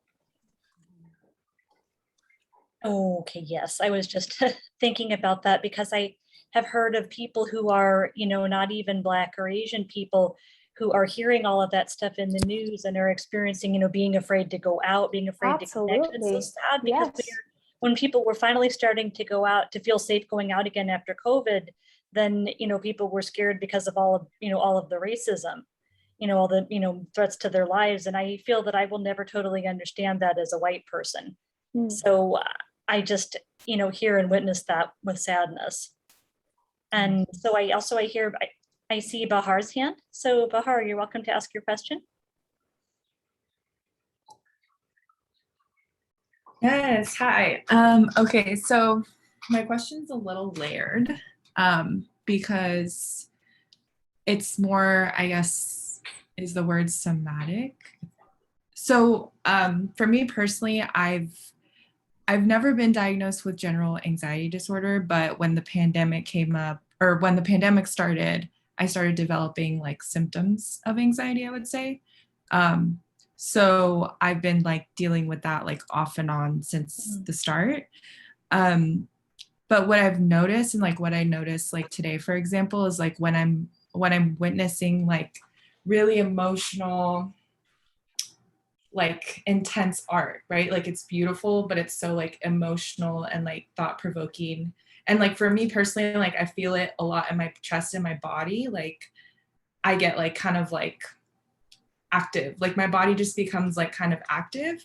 And so like I'm always trying to learn new coping mechanisms for that, like how to kind of like cool down after something like that. And I can imagine it's even like harder for the artists who are like sharing, maybe it is or isn't because like it's already been recorded and stuff, but I imagine that it's like really like emotional to share that with everyone. So I'm just curious if you have any, like, I know like breath work is really important, but just like any techniques that you've seen really help people or can offer people that like are trying to like come down from that like emotional reactivity that might be going on after something like that. So I know that we have very little time. Thank you so much for that question. And I almost wanted to take it to break down your question, right? So I would say that I really appreciate you mentioning the body and the fact that you're so aware of what you're feeling within your body, because I feel that life is so fast that many of us, it's so easy just to ignore that, right? And it's like our bodies tell us.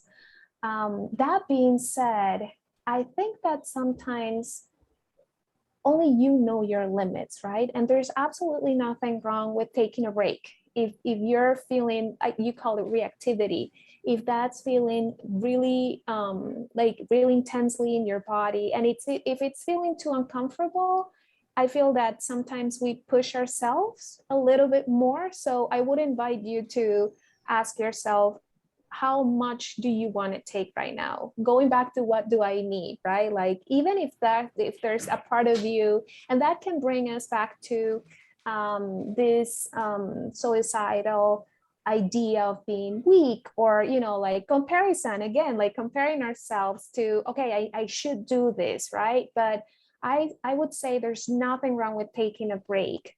I've had to take breaks sometimes because I know that, especially when we already going through a difficult time, right? So I feel that with COVID, how I think about it is I don't have as much fuel as I typically do. So it's like, how can I be very mindful of the energy and the little fuel that I have now? And I would say that it's absolutely fine with saying, you know what, I started watching this. I realized that today might be a little too much and I'm going to continue later, or I'm going to continue tomorrow. Or instead of watching this 1.5 hour movie, I'm going to do it like in 10-minute breaks. Does that make sense? Yeah, it does. Yeah. Thank you. Sure. Oh, okay. I see. All right. Does anybody else have any? Oh, I see Justice has the question. Yeah. Oh, yes, go ahead and ask your question. Justice Edens. Yeah. So I guess I was wondering, when you are dealing with kind of extensive trauma and you're in the position where you don't have anybody to talk to, what do you think is the best way that you should deal with that?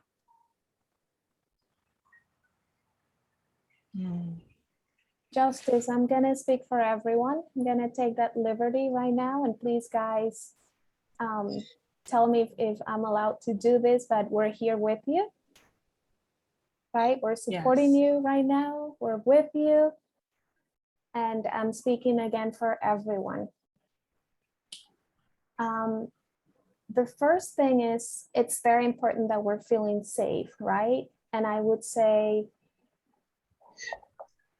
trauma is such a big thing. And it takes a lot of work. But with that, it's very important that we are feeling safe.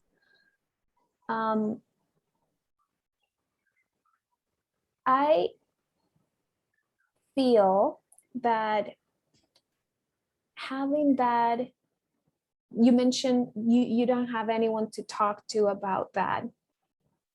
I would dare to say, and again, please guys, tell me what you guys think about this, but I would say that there might be one or more than one person here that can identify with being in that space of feeling hopeless, of feeling helpless, and that they have been able to go through that. So the first thing I want to say is, if you feel comfortable, and it might not happen tonight, but if you feel comfortable, reach out. And I know that this has become a community, right? So if you could talk about with people, that one or two people that you feel the most comfortable with, you might be surprised with what they say about their own experiences. But maybe one thing that you could do right now that can be healing is journaling, right? If you don't have anyone to talk to, sometimes writing things down can be very helpful. It can be a way to let that out. And I know you directed that question to me, but I would like right now, if it's okay with Amaranthia and with Claire, I would like to ask others if there's anything they would like to tell you, because I know that they know you. I know that you're part of everything that they have created, and I'm sure that they would like to tell you something. Am I right, Amaranthia? Would that be okay? Yes, definitely. I've been in that position before, and so is my mom. So I completely, I get it. I understand. And I mean, does anyone here have anything they would like to say specifically? I will say, Amaranthia and I have gone through it together, and a lot of times, if we try to speak to someone about it, we might realize that what we're saying is so heavy, and the person can't carry what we're saying. So what we do, the two of us, because our trauma is very heavy. And we've experienced it at the same time. At the same time. So what we do, we can't always go to a therapist. Sometimes we don't have health care to do that, or we can't see a doctor. So what Amaranthi and I do, we found 1-800 numbers. And we look for a 1-800 number. We have one here in New Hampshire. And we look for the specific thing that we're feeling. And we call that number, and there's always somebody there to talk to you, and they don't know you. And we utilize that. And that has helped us a lot, because sometimes the problem might be so big and so painful that we can't we can't do anything else, but we need to talk. So that is something we found is very helpful. And what I would say too is sometimes when you go to these hotlines, sometimes you do run into someone because they're volunteers who might be insensitive or might not understand your issue fully. And I would say to that being in that position before, just say, you know what, this is not working, and hang up, or just hang up. Yep. For your own mental health, and try another one. Try another one. Because there's been so many times where like I have no therapist, I have no professionals. So I feel like you don't want to go into that hotline and be like running into someone who's also triggering. You want to make sure that you try again. And sometimes too, there's even chats. There's just chats on the ADAA website. If you go to ADAA.org, I believe, which is the Anxiety and Depression Association of America, they have chat rooms that are moderated. There's a text hotline where if you don't like talking, you could just do that for free. It's anonymous. It's totally anonymous. And I've looked into that too with anxiety, and that's what I would say. Amaranthi, and I just wanted to add one thing to what you guys said. Thank you so much. I'm not sure where you are, Justice, but there's definitely numbers like Amaranthi and Claire were suggesting, but I wanted to add something else, and there's unfortunately, right, like, and I appreciate you saying about the volunteers and that, and you know that are part of 1-800 numbers. Unfortunately, sometimes even therapists might not be 100% trained to deal with trauma, but there are trauma therapists. So even though it might feel like it's really hard to find the right person that can understand you and that you can work with, right now there are trauma therapists. There are therapists that specialize in that thing, right?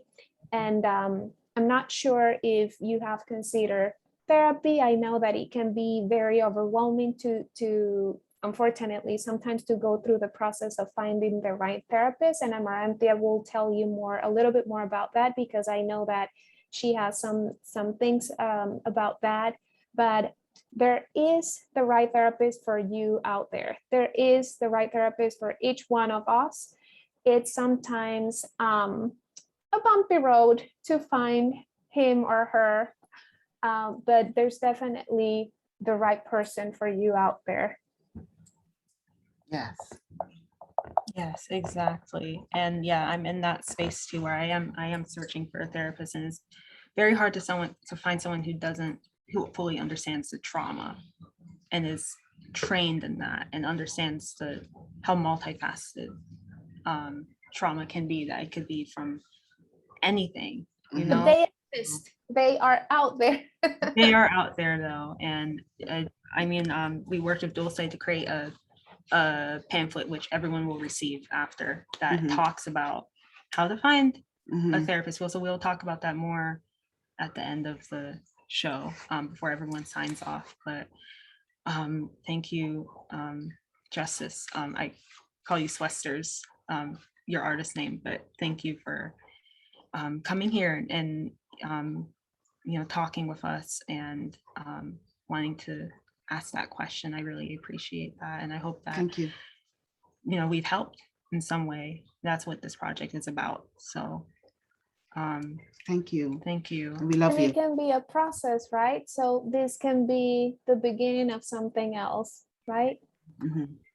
Yes, wonderful. And thank you for sharing that. And I am so glad for the connections that we're building on this call. Yes. So just that we all see and hear each other. So. Okay. Anyway, so thank you all for being here, and I'm going to move on to and introduce Maya, who is a wonderful songwriter and performer. She's unable to be here, so she has a video.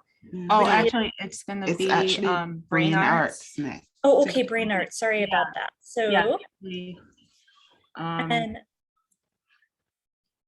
so yeah, Brain Arts is a wonderful organization that exists to showcase the work of people who have been marginalized and sometimes don't have access to art galleries, places to be able to show their work. They're a 501c3 nonprofit whose mission is to realize creative independence in systematically undervalued communities, prioritizing BIPOC, Alana, LGBTQIA, emerging and experimental artists. Through adaptive methods and hyperlocal engagement, they foster a culture where individuals create their own power and opportunities. And so this event is in part a fundraiser for them. And so we encourage people to look up the website and to learn more about Brain Arts and to consider if they're able making a contribution. So I'm here to introduce Sam and Sam, who are going to talk more about Brain Arts and their mission. Thank you, Christina. Yeah, thanks for bringing up the mission. And thanks for everyone for sharing and being vulnerable. You know, this is how healing happens. So just super grateful to be in the space for everyone's offerings. But yeah, I did want to talk about our mission for a second. And thanks for reading it out. Because our mission is always evolving and we're kind of on this journey as an emergent organization, which is something I like to bring up because it's very organic. We're very grassroots, the way that we go about our programs and things like that. So, but I think the way that we wrote our mission, specifically the first part of it, I think really reflects like we tried to encompass a whole worldview in that. And so we didn't just say, oh, we work with, you know, marginalized artists or underrepresented artists. We chose the word systematically undervalued. And we think that speaks to just kind of a reframing of like what that word even means and what marginalized and underrepresented really means, which is that like our society, you know, systematically is not understanding the value, the unique value of these populations and what they have to contribute to society. And by undervaluing them and not investing in them, they aren't, like, society isn't receiving the full value of what these artists have to offer. So I just think that's really important, especially for folks that are struggling with mental health. Like, you can just feel like the society wasn't made for you or you don't fit in, but really it's the other way around. Like, you know, what you have to offer in your own unique lived experience is something that is so valuable.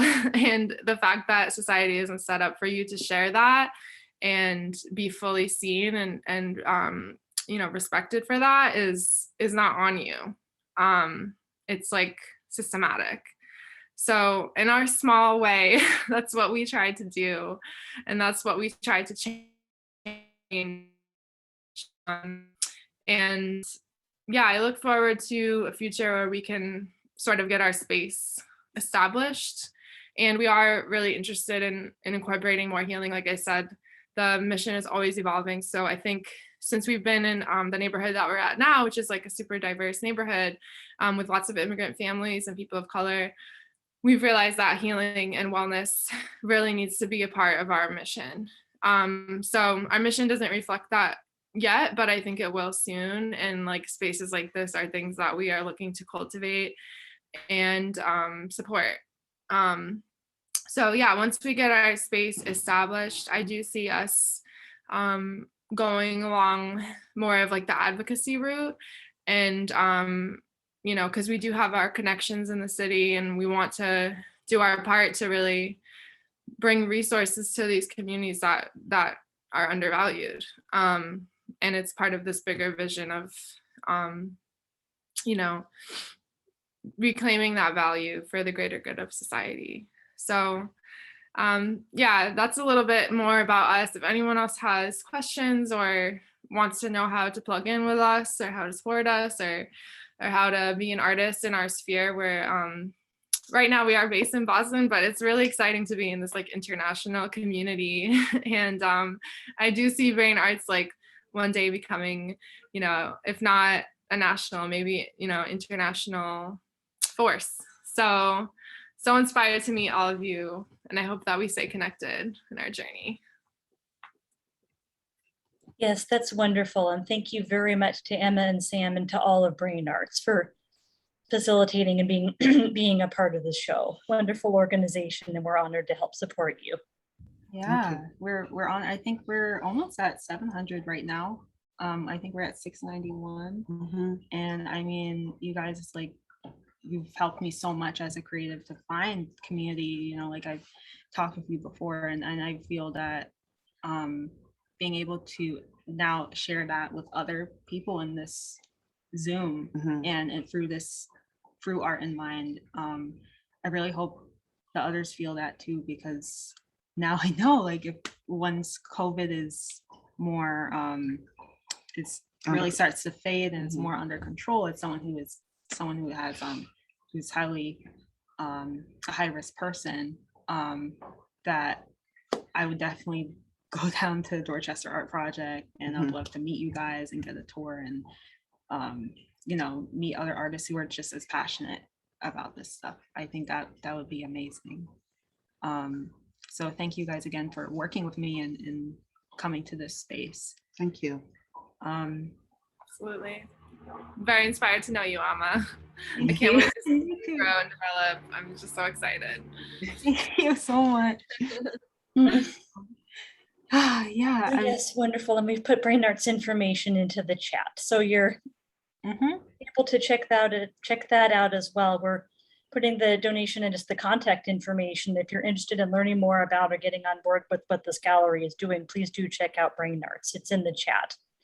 And now I'm privileged to be able to introduce Maya Byrne, who has a video which she's going to be able to share with us.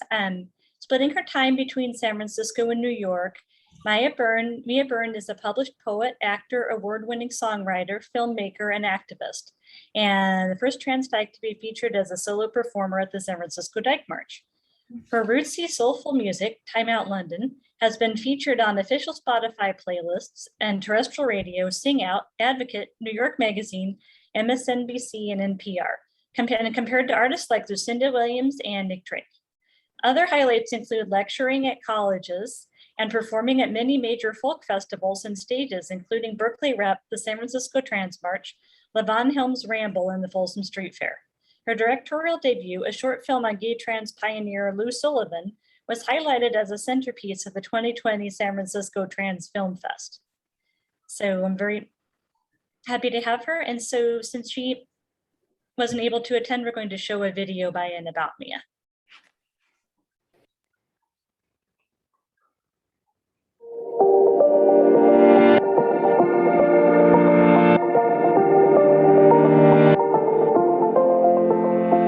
Hey everyone, I'm Mia Byrne.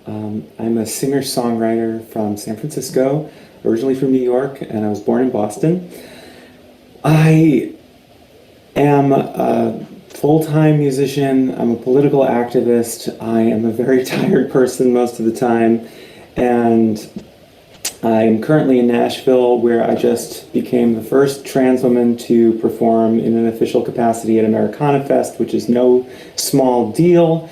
And it was pretty awesome. I played in front of a house of people that I don't know if they were expecting trans dyke to perform there, and it was pretty cool. And then I performed later on and in front of an incredible crowd of folks at a performance area in a park. It was just hundreds of people just cheering me on, and I got to tell you, that feels really good.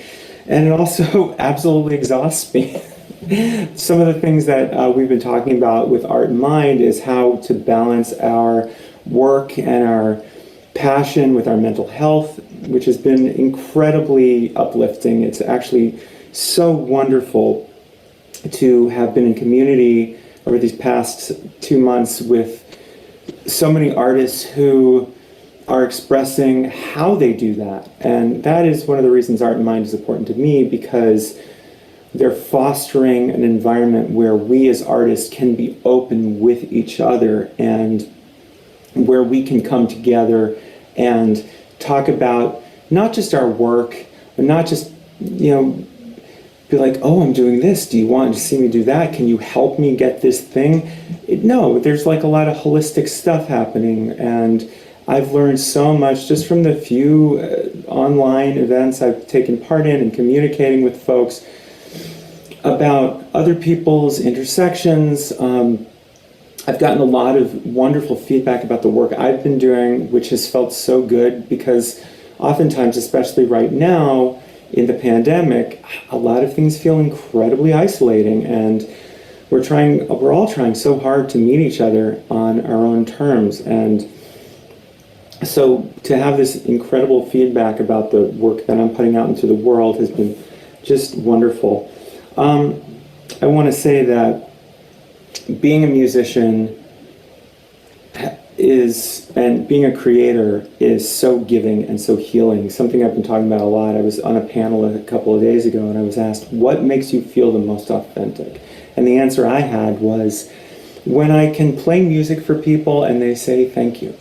And I realized also, and I said this, that the other thing that gives me that same feeling is when I volunteer, and I do some volunteering in harm reduction and houseless services.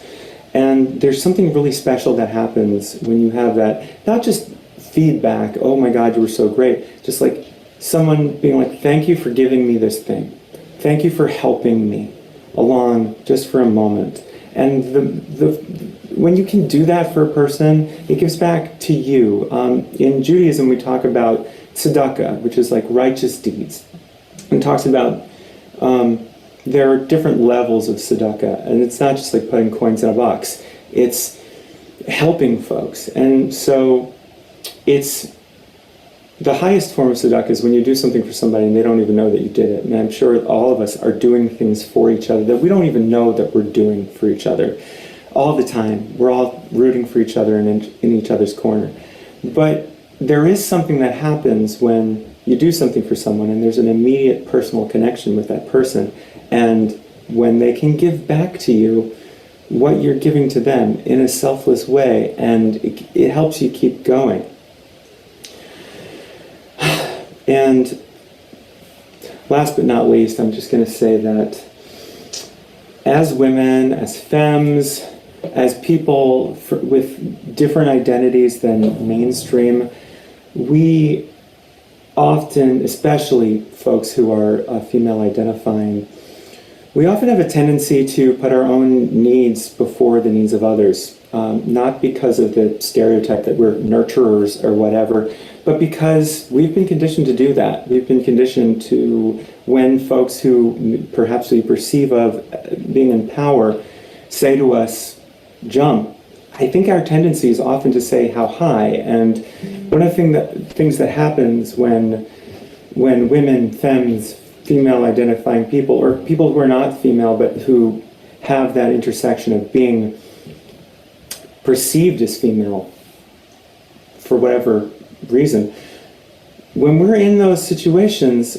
we shouldn't have to do that. But also when we're in community with each other and we can be each other's mirrors, we can lift each other up and we can help each other to perceive the aggressions that we're experiencing. It helps to normalize for us these experiences as not being okay, and for us to find ways out of that. And that's something that only happens in community with other folks like us. So I applaud Art and Mind for doing this and for putting this together. I know how much hard work they've put into this, and it's so important. It's so utterly important. So I'm going to, with that, go into a song that I wrote about queer community and about meeting people halfway. And, you know, sometimes we're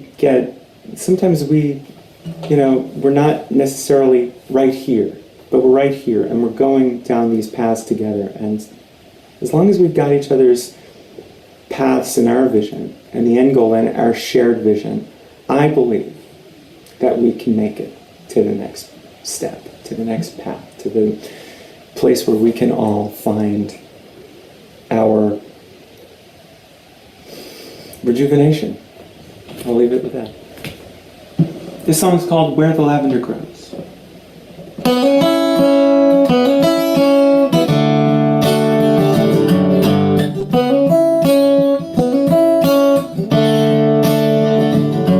was told that freedom comes from going through the narrowest place. We found each other on the way there, felt like some kind of mutual grace. But something's pulling us in opposite directions. You can't predict anything for sure, but if we find a way to end a shared tomorrow, there's somewhere I think we should go. We've come together this far, different paces on the same road. If we stray too much apart, oh, meet me where the lavender grows.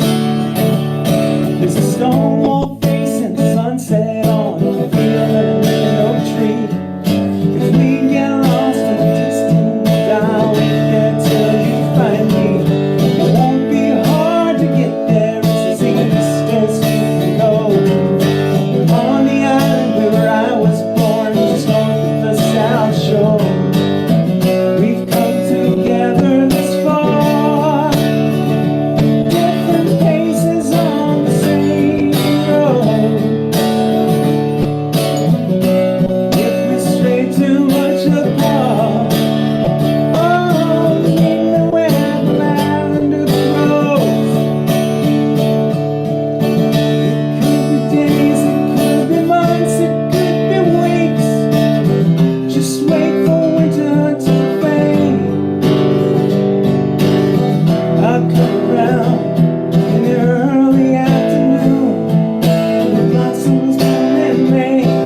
I'll be there every day.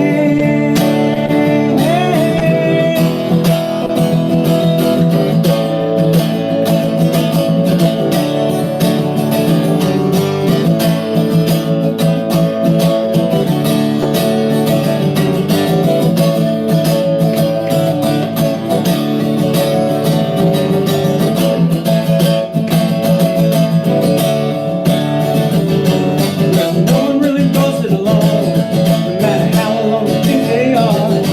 You and me, we're like everyone else, just people trying to make a new start. We've gone through some of the hardest times that can make any distance seem true. But one day we might have the chance to stop running, and I'll be there waiting for you. We've come together this far, different paces on the same road. If we stray too much apart, oh, meet me where the lavender grows. Oh, meet me where the lavender grows.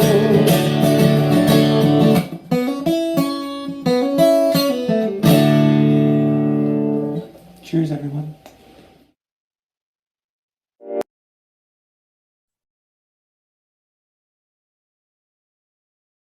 Wonderful. Thank you very much for sharing that. Yeah, that was a powerful piece. Thank you. And I'm so glad that we were able to meet through the power of the internet and through a mutual friend who connected all of us. More about this internet networking and connection during COVID. I posted a call on Facebook and a mutual friend connected us to Mia to be able to be part of the show, which possibly couldn't have happened if we were all in person. So that's another silver lining that came out of a very dreadful pandemic.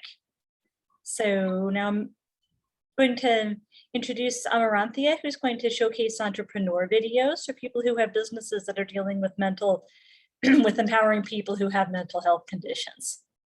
So Amaranthia Sepia, also known as Emo Bunny Comic, is a mental health advocate, comic artist. Christina, no worries. You don't have to share my bio. No worries. Oh, okay, so yes, so Amaranthia, yes, thank you very much for letting me know. So yes, so Amaranthia is going to introduce and showcase entrepreneurs who are working in the intersection of art and creativity and mental health. Yeah, So the businesses that we have, so we have Christina, our co-host. So her video, I helped her edit and is talking about her business Authors Large and Small, which is giving job opportunities to disabled folks. So you'll be learning more about that.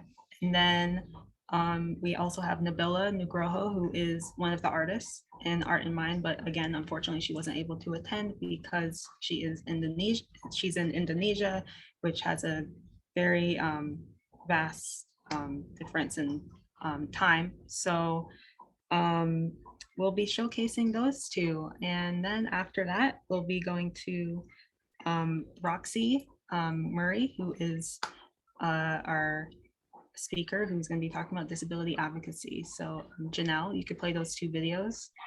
And then I'll introduce Roxy after and we'll go back to her video.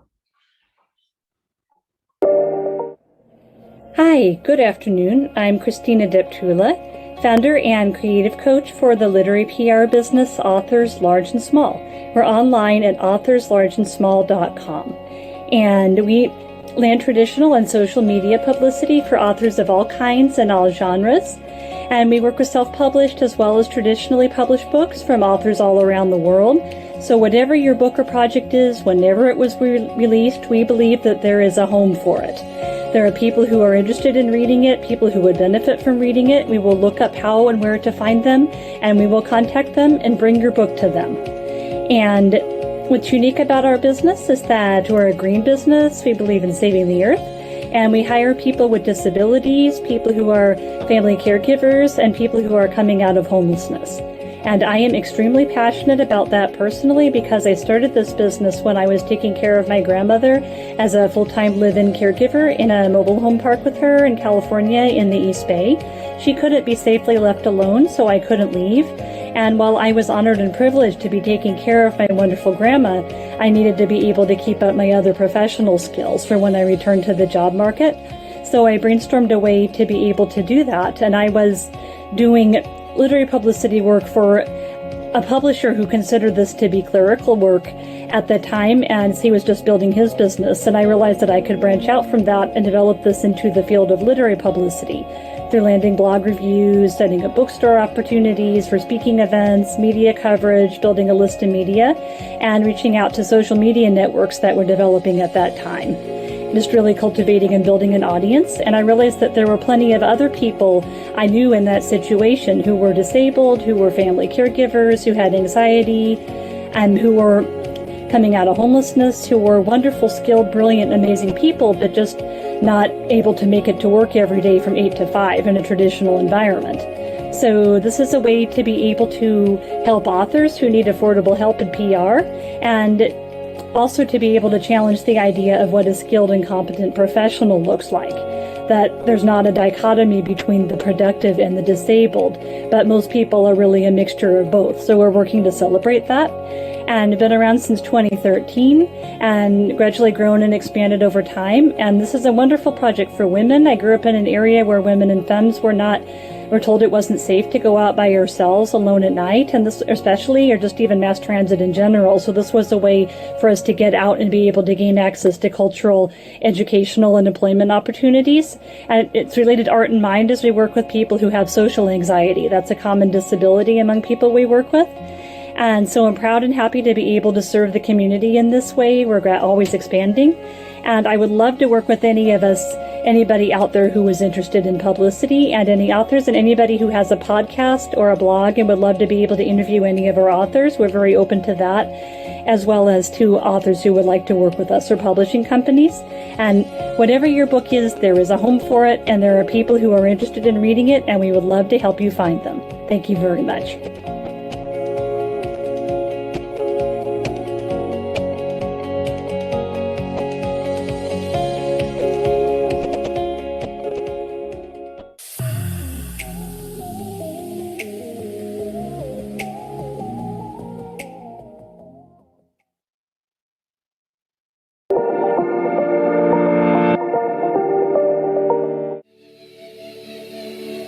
Hello, I'm Nabila. You may know me as Gail27, an artist and graphic designer from Semarang, Indonesia.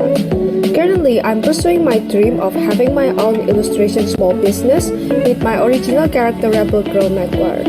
With Mag, I like to create illustrated products in various forms and voice opinions through my artworks. It was started when I was in university. I was playing an RPG when I created a character that I think was unique. She wears bunny ears yet has cat eyes. This is when I thought, oh, that is what I want to convey, a character that is soft but can bite back if she wants. I started small by posting my artworks on Instagram, and even though my current platform isn't very big, I got people approach me to create together, make friends, or just visit and say, hey, Nike is so cool. Every appreciation makes my day.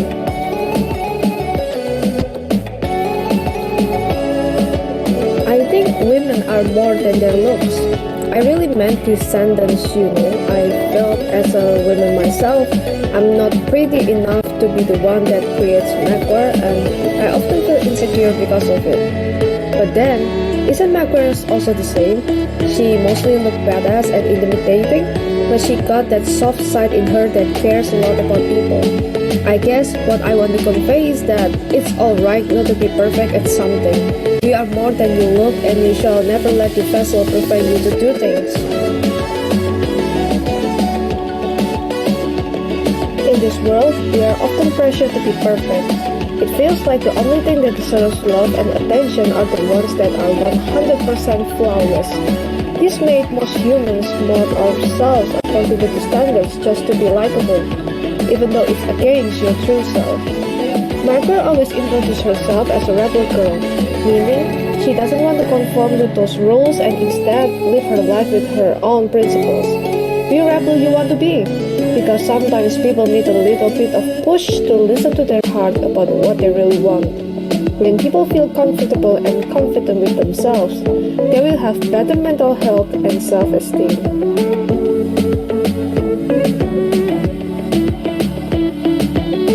I am currently open for any kind of collaborations with Magwar, as long as my future collaborator is passionate and trustworthy.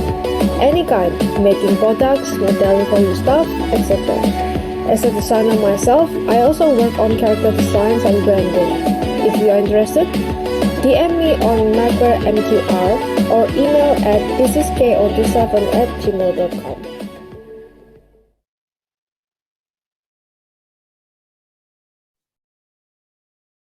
Yeah, thank you so much. I have always been impressed and dazzled by that video. And yeah, Nebula, yours is wonderful as well. So Amaranthi and Claire, thank you so much for making those videos for all of us. Those were beautiful. Yeah, So, no problem. It was fun. yes, very much looking forward to having that and being able to share that. So yeah, I will now introduce Roxy. So I will briefly introduce what Roxy's work. So Roxy is basically, she does disability advocacy through fashion and through her podcast, Sick and Sickening podcast. And I will bring up her bio to make sure. So here, Roxy Murray, at Multiple Sclerosis Fashionista on Instagram, is a London, UK-based queer, multiple sclerosis and disability activist, podcaster, voiceover artist, fashion stylist, and the designer of Sick and Sickening, at Sick and Sickening, a clothing brand created to celebrate disabled and invisible illness warriors. Roxy focuses her attention on creating better representation, consideration, and inclusion within the MS narrative for people of color in the LGBTQIA community. She combines her love of fashion and art to empower others on their journeys while navigating through life with a disability / invisible illness by creating videos and content that celebrates the beauty of the community with her hashtag, We Are Not Invisible. She especially focuses her attention on helping others to take steps to release grief by openly talking about her own mental health battles. She highlights real, unfiltered stories and taboo subjects like disabled joy, sexual empowerment, and more on her podcast, Sick and Sickening _podcast, which can be found on Spotify, YouTube, and Apple Podcasts. Roxy's work really stands out to me as an invisibly disabled person, especially invisibly disabled Black woman, because accessibility has been a major part of my life. I wouldn't have been able to get through online school without that. I mean, part of accessibility was having the option to have online school, which allowed me to start my recovery as someone who deals with invisible illness, and to be able to get accommodations, to be able to customize courses and coursework, and to even be able to take advantage of getting Social Security disability income, or SSI, which has allowed me to take time to heal and rest and figure out the next steps in my life and gain some independence. So Roxy highlights many of these things about the importance of accommodations and her experience as a Black queer femme in the UK. And Janelle, go ahead and play her video. Unfortunately, I won't be able to do a Q&A, but we hope you can enjoy her video.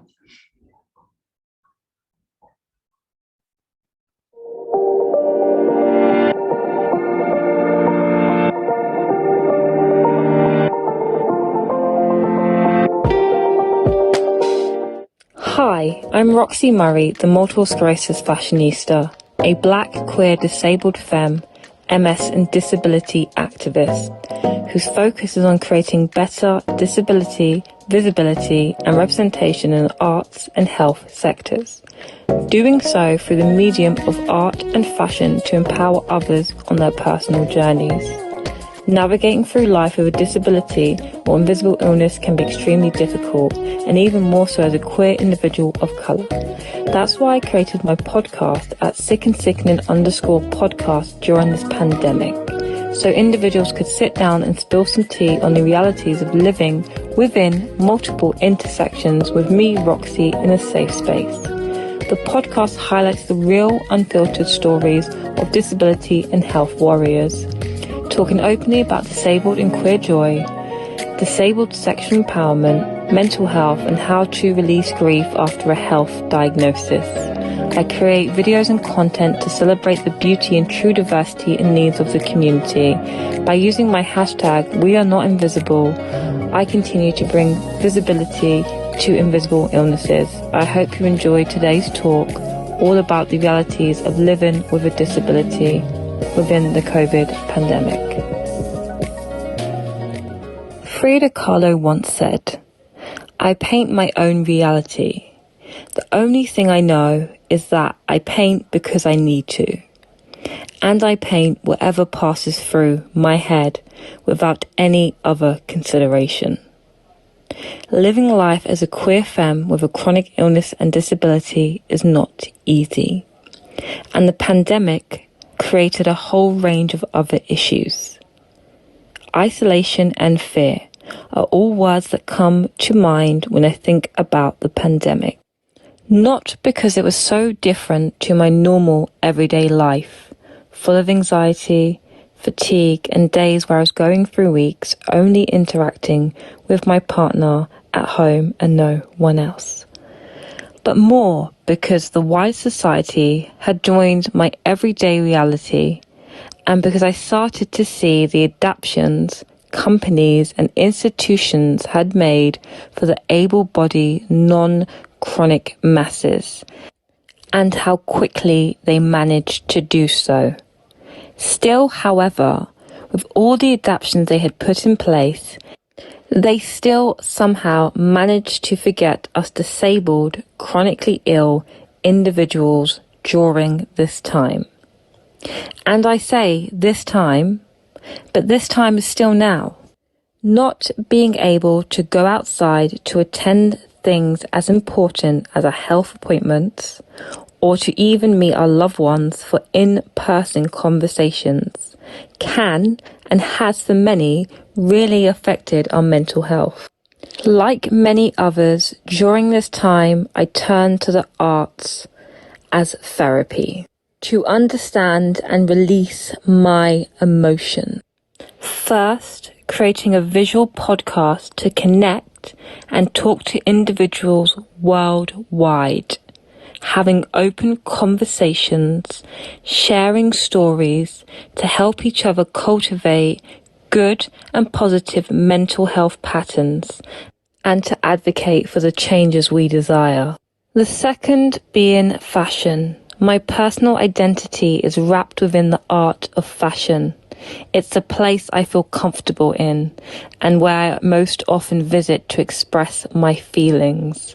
So it was a natural choice of canvas to allow my hands to be truly free with a paintbrush, allowing pure unfiltered emotion to channel through my fingertips. Fashion, therapy and activism for me are all intertwined.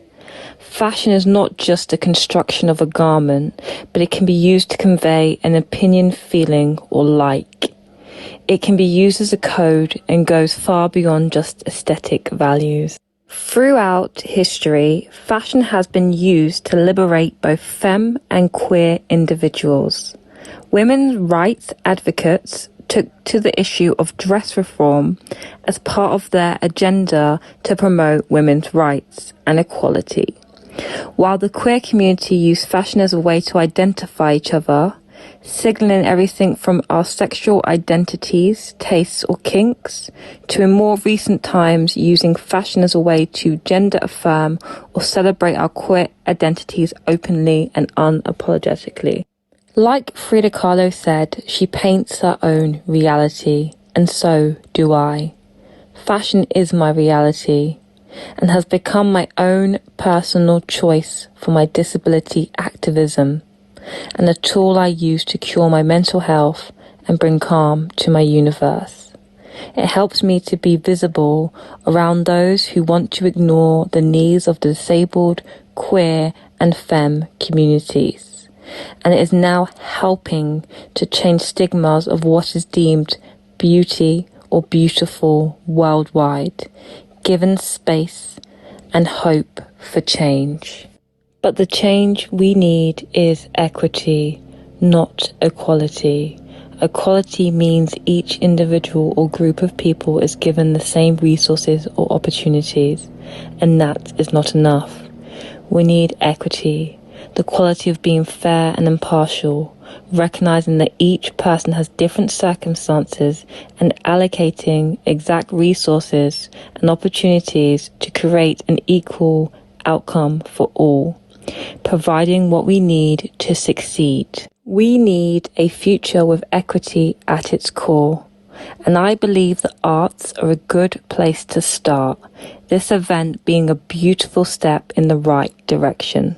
We need a future that takes into consideration the needs of the individual, that understands that factors like mental health, location, sexual identity, disability, and race all play parts into how accessible the world is around you, and adjusting to create the relevant resources and changes to make it so. Our struggles and illnesses may be invisible, but we are not, and we will no longer remain invisible for the comfort of others. There is great strength in visibility and sharing our stories and art. As Harriet Tubman said, every great dream begins with a dreamer. Always remember you have within you the strength, the patience, and the passion to reach the stars to change the world. You can learn and change.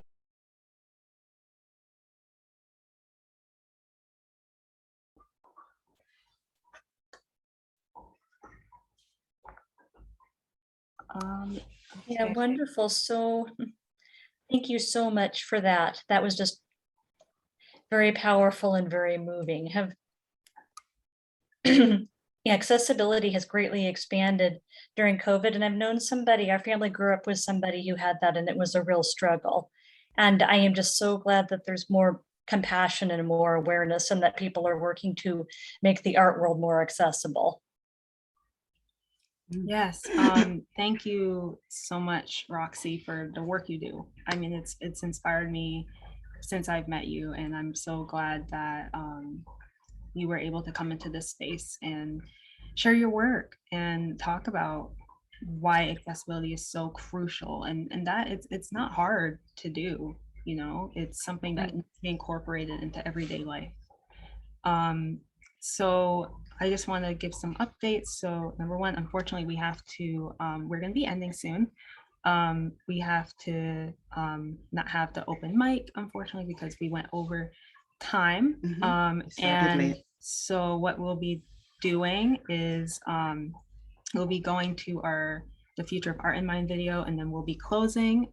We plan to have a breathing meditation done by Dulce, but unfortunately we won't be able to do that. However, Dulce, thank you for doing your breathing when you did your speech, and also Suyin, who had to leave early, she did a breathing exercise with the artists and performers and the team. So we'll be ending there. The Future of Art in Mind video is about 4 minutes and 50 seconds, and then we'll be closing with thank yous, and that'll give you an idea of where we're going to go next.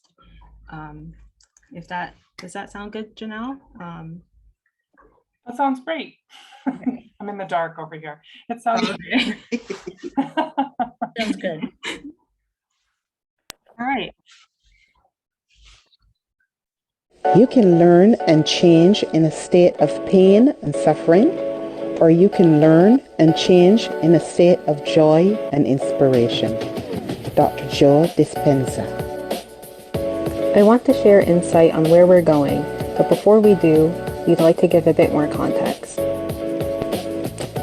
Art shows have been an integral part of my life. Mr. Haytab, my 5th grade art teacher, set up my very first art show at my elementary school's weekly town meeting. Hearing kids saying ooh and ah every time the screen changed to a new drawing, and then kids after the show telling me that the art inspired them, made me realize that art is healing and it's my calling. At age 13, when I became homeschooled online due to bullying, leading to illness and isolation, my doctors wouldn't take me seriously. So my mom introduced me to Dr. Amanda Hegnauer, a naturopath. She was so angry about everything that happened and became my second advocate after my mom. Amanda helped us realize that I am at risk of developing Addison's disease and guided me throughout my time in high school on how to manage my well-being. My mom took the initiative to curate local art shows by transforming my anti-bullying project, Do You Know Who I Am?, into I'm Proud of Who I Am, with the help of a local artist. The efforts of my mom, this local artist, and Amanda allowed me to bring the project into the community when I was 13 years old. The name, I'm Proud of Who I Am, was created to reinforce a positive message every time someone said it. The art shows traveled to various communities between ages 13 and 16. Many years ago, I ran from my birth country of Barbados to escape the pain and suffering from childhood domestic violence and childhood sexual trauma. As a high school dropout, I thought the answer to all my problems was getting a college degree. Fast forward to today, I am a college graduate and have shared this long-held vision and mission with my daughter, who has created the place I dreamed of in art and mind. I have broken dysfunctional patterns attributed to the intergenerational legacy of abuse, and I now understand, as a marginalized woman, I can create positive and uplifting relationships with sisters of like minds. Mr. Haytab and Dr. Amanda laid the foundation for me to create such a multifaceted and rich project like Art in Mind, and I cannot thank them enough for believing in me and encouraging both of us to keep going. Thank you, Amanda, for putting your foot down when I told you my story all those years ago, and for saving my life when I was severely sick. And thank you to our team, artists, performers, and helpers for sticking with us through thick and thin. The future of this project is to continue our mission statement of giving marginalized women and femmes just like us a platform to freely express themselves in an uplifting space. Art in Mind is part of a larger concept which will be developed in the coming year. We want to incorporate workshops, speaking engagements, life coaches, therapists, and mental health resources and more for struggling women and femmes.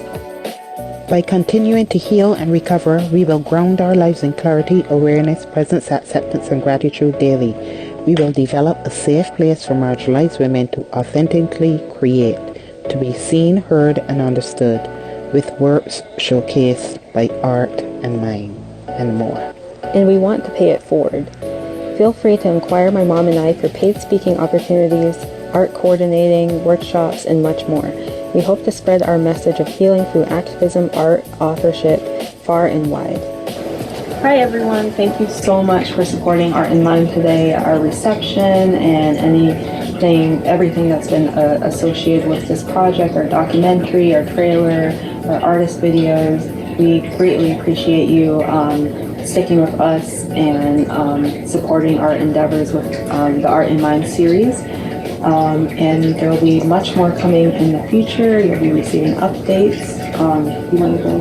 Yeah, you'll be receiving updates through our Give Butter page because you signed up, and in the coming year, you'll get new content, and we are so excited for what's going to be coming.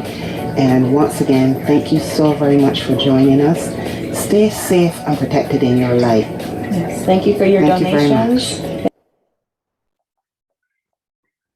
Thank you so much for your donations, and we hope to see you next time at our next event. Thank you.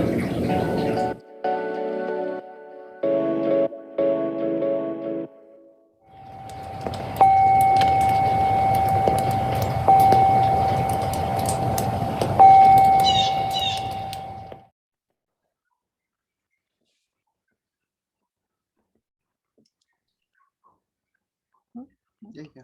There we go. Okay. All right. That's Thank it. you so much, everyone, for sticking with us Mhm. and for coming to enjoy this event. And I would like to really highlight that despite this work being, heavy and talking about trauma, talking about mental illness, talking about these subjects are filled with stigma. I'm so grateful to you all, the artists, the creatives, the performers, the speakers, for being there and deciding, you know what, we should all come together, create this community and get this out there, because these artists don't always have a place. And again, thank you, Sam and Emma, for wanting to work with me to bring this to life as my first solo project as an art coordinator. It's been in the works for 10 months, and my piece Protect Black Women was pretty much gave birth to Art in Mind. The concept came along when I was creating that piece about my experience as a Black woman. So I'd like to share that a couple of things that, yes, you'll see in the chat, the link to the gallery. Oh yes, Emma, yeah. I mean, yeah, it's my first solo show, really, doing something like this. I've always, before with Artivism, I worked with a team, but that was kind of came together out of nowhere. But this is my first show I'm heading. So I'm so grateful to you guys for working with me. So yeah, you will see the ATAC 160 gallery. You'll have the playlist. Yeah, and so that's on ATAC Downtown Arts Music, their website. And you will also receive mental health resources. You could go into that. Yeah, they'll be coming out in the next 24 hours. We'll be sending them to you, and it'll give you resources of where you can go, books to read, on all different types of mental health and disability issues, and there'll be links. So just look out for it. It'll be coming up soon. Yes. Thank you. And Dulce, her piece about the struggle of finding a therapist and how you can make it easier for yourself. Yes, that is it's a part also of it. included. I believe it's actually the opening of the document. It's a PDF. So that will be put in our newsletter tomorrow. And then also, you'll also receive a link to our YouTube channel and our playlist, which has all the videos that you saw. So If you didn't get to see the documentary fully, it's going to be in there. All of that's going to go live tomorrow night.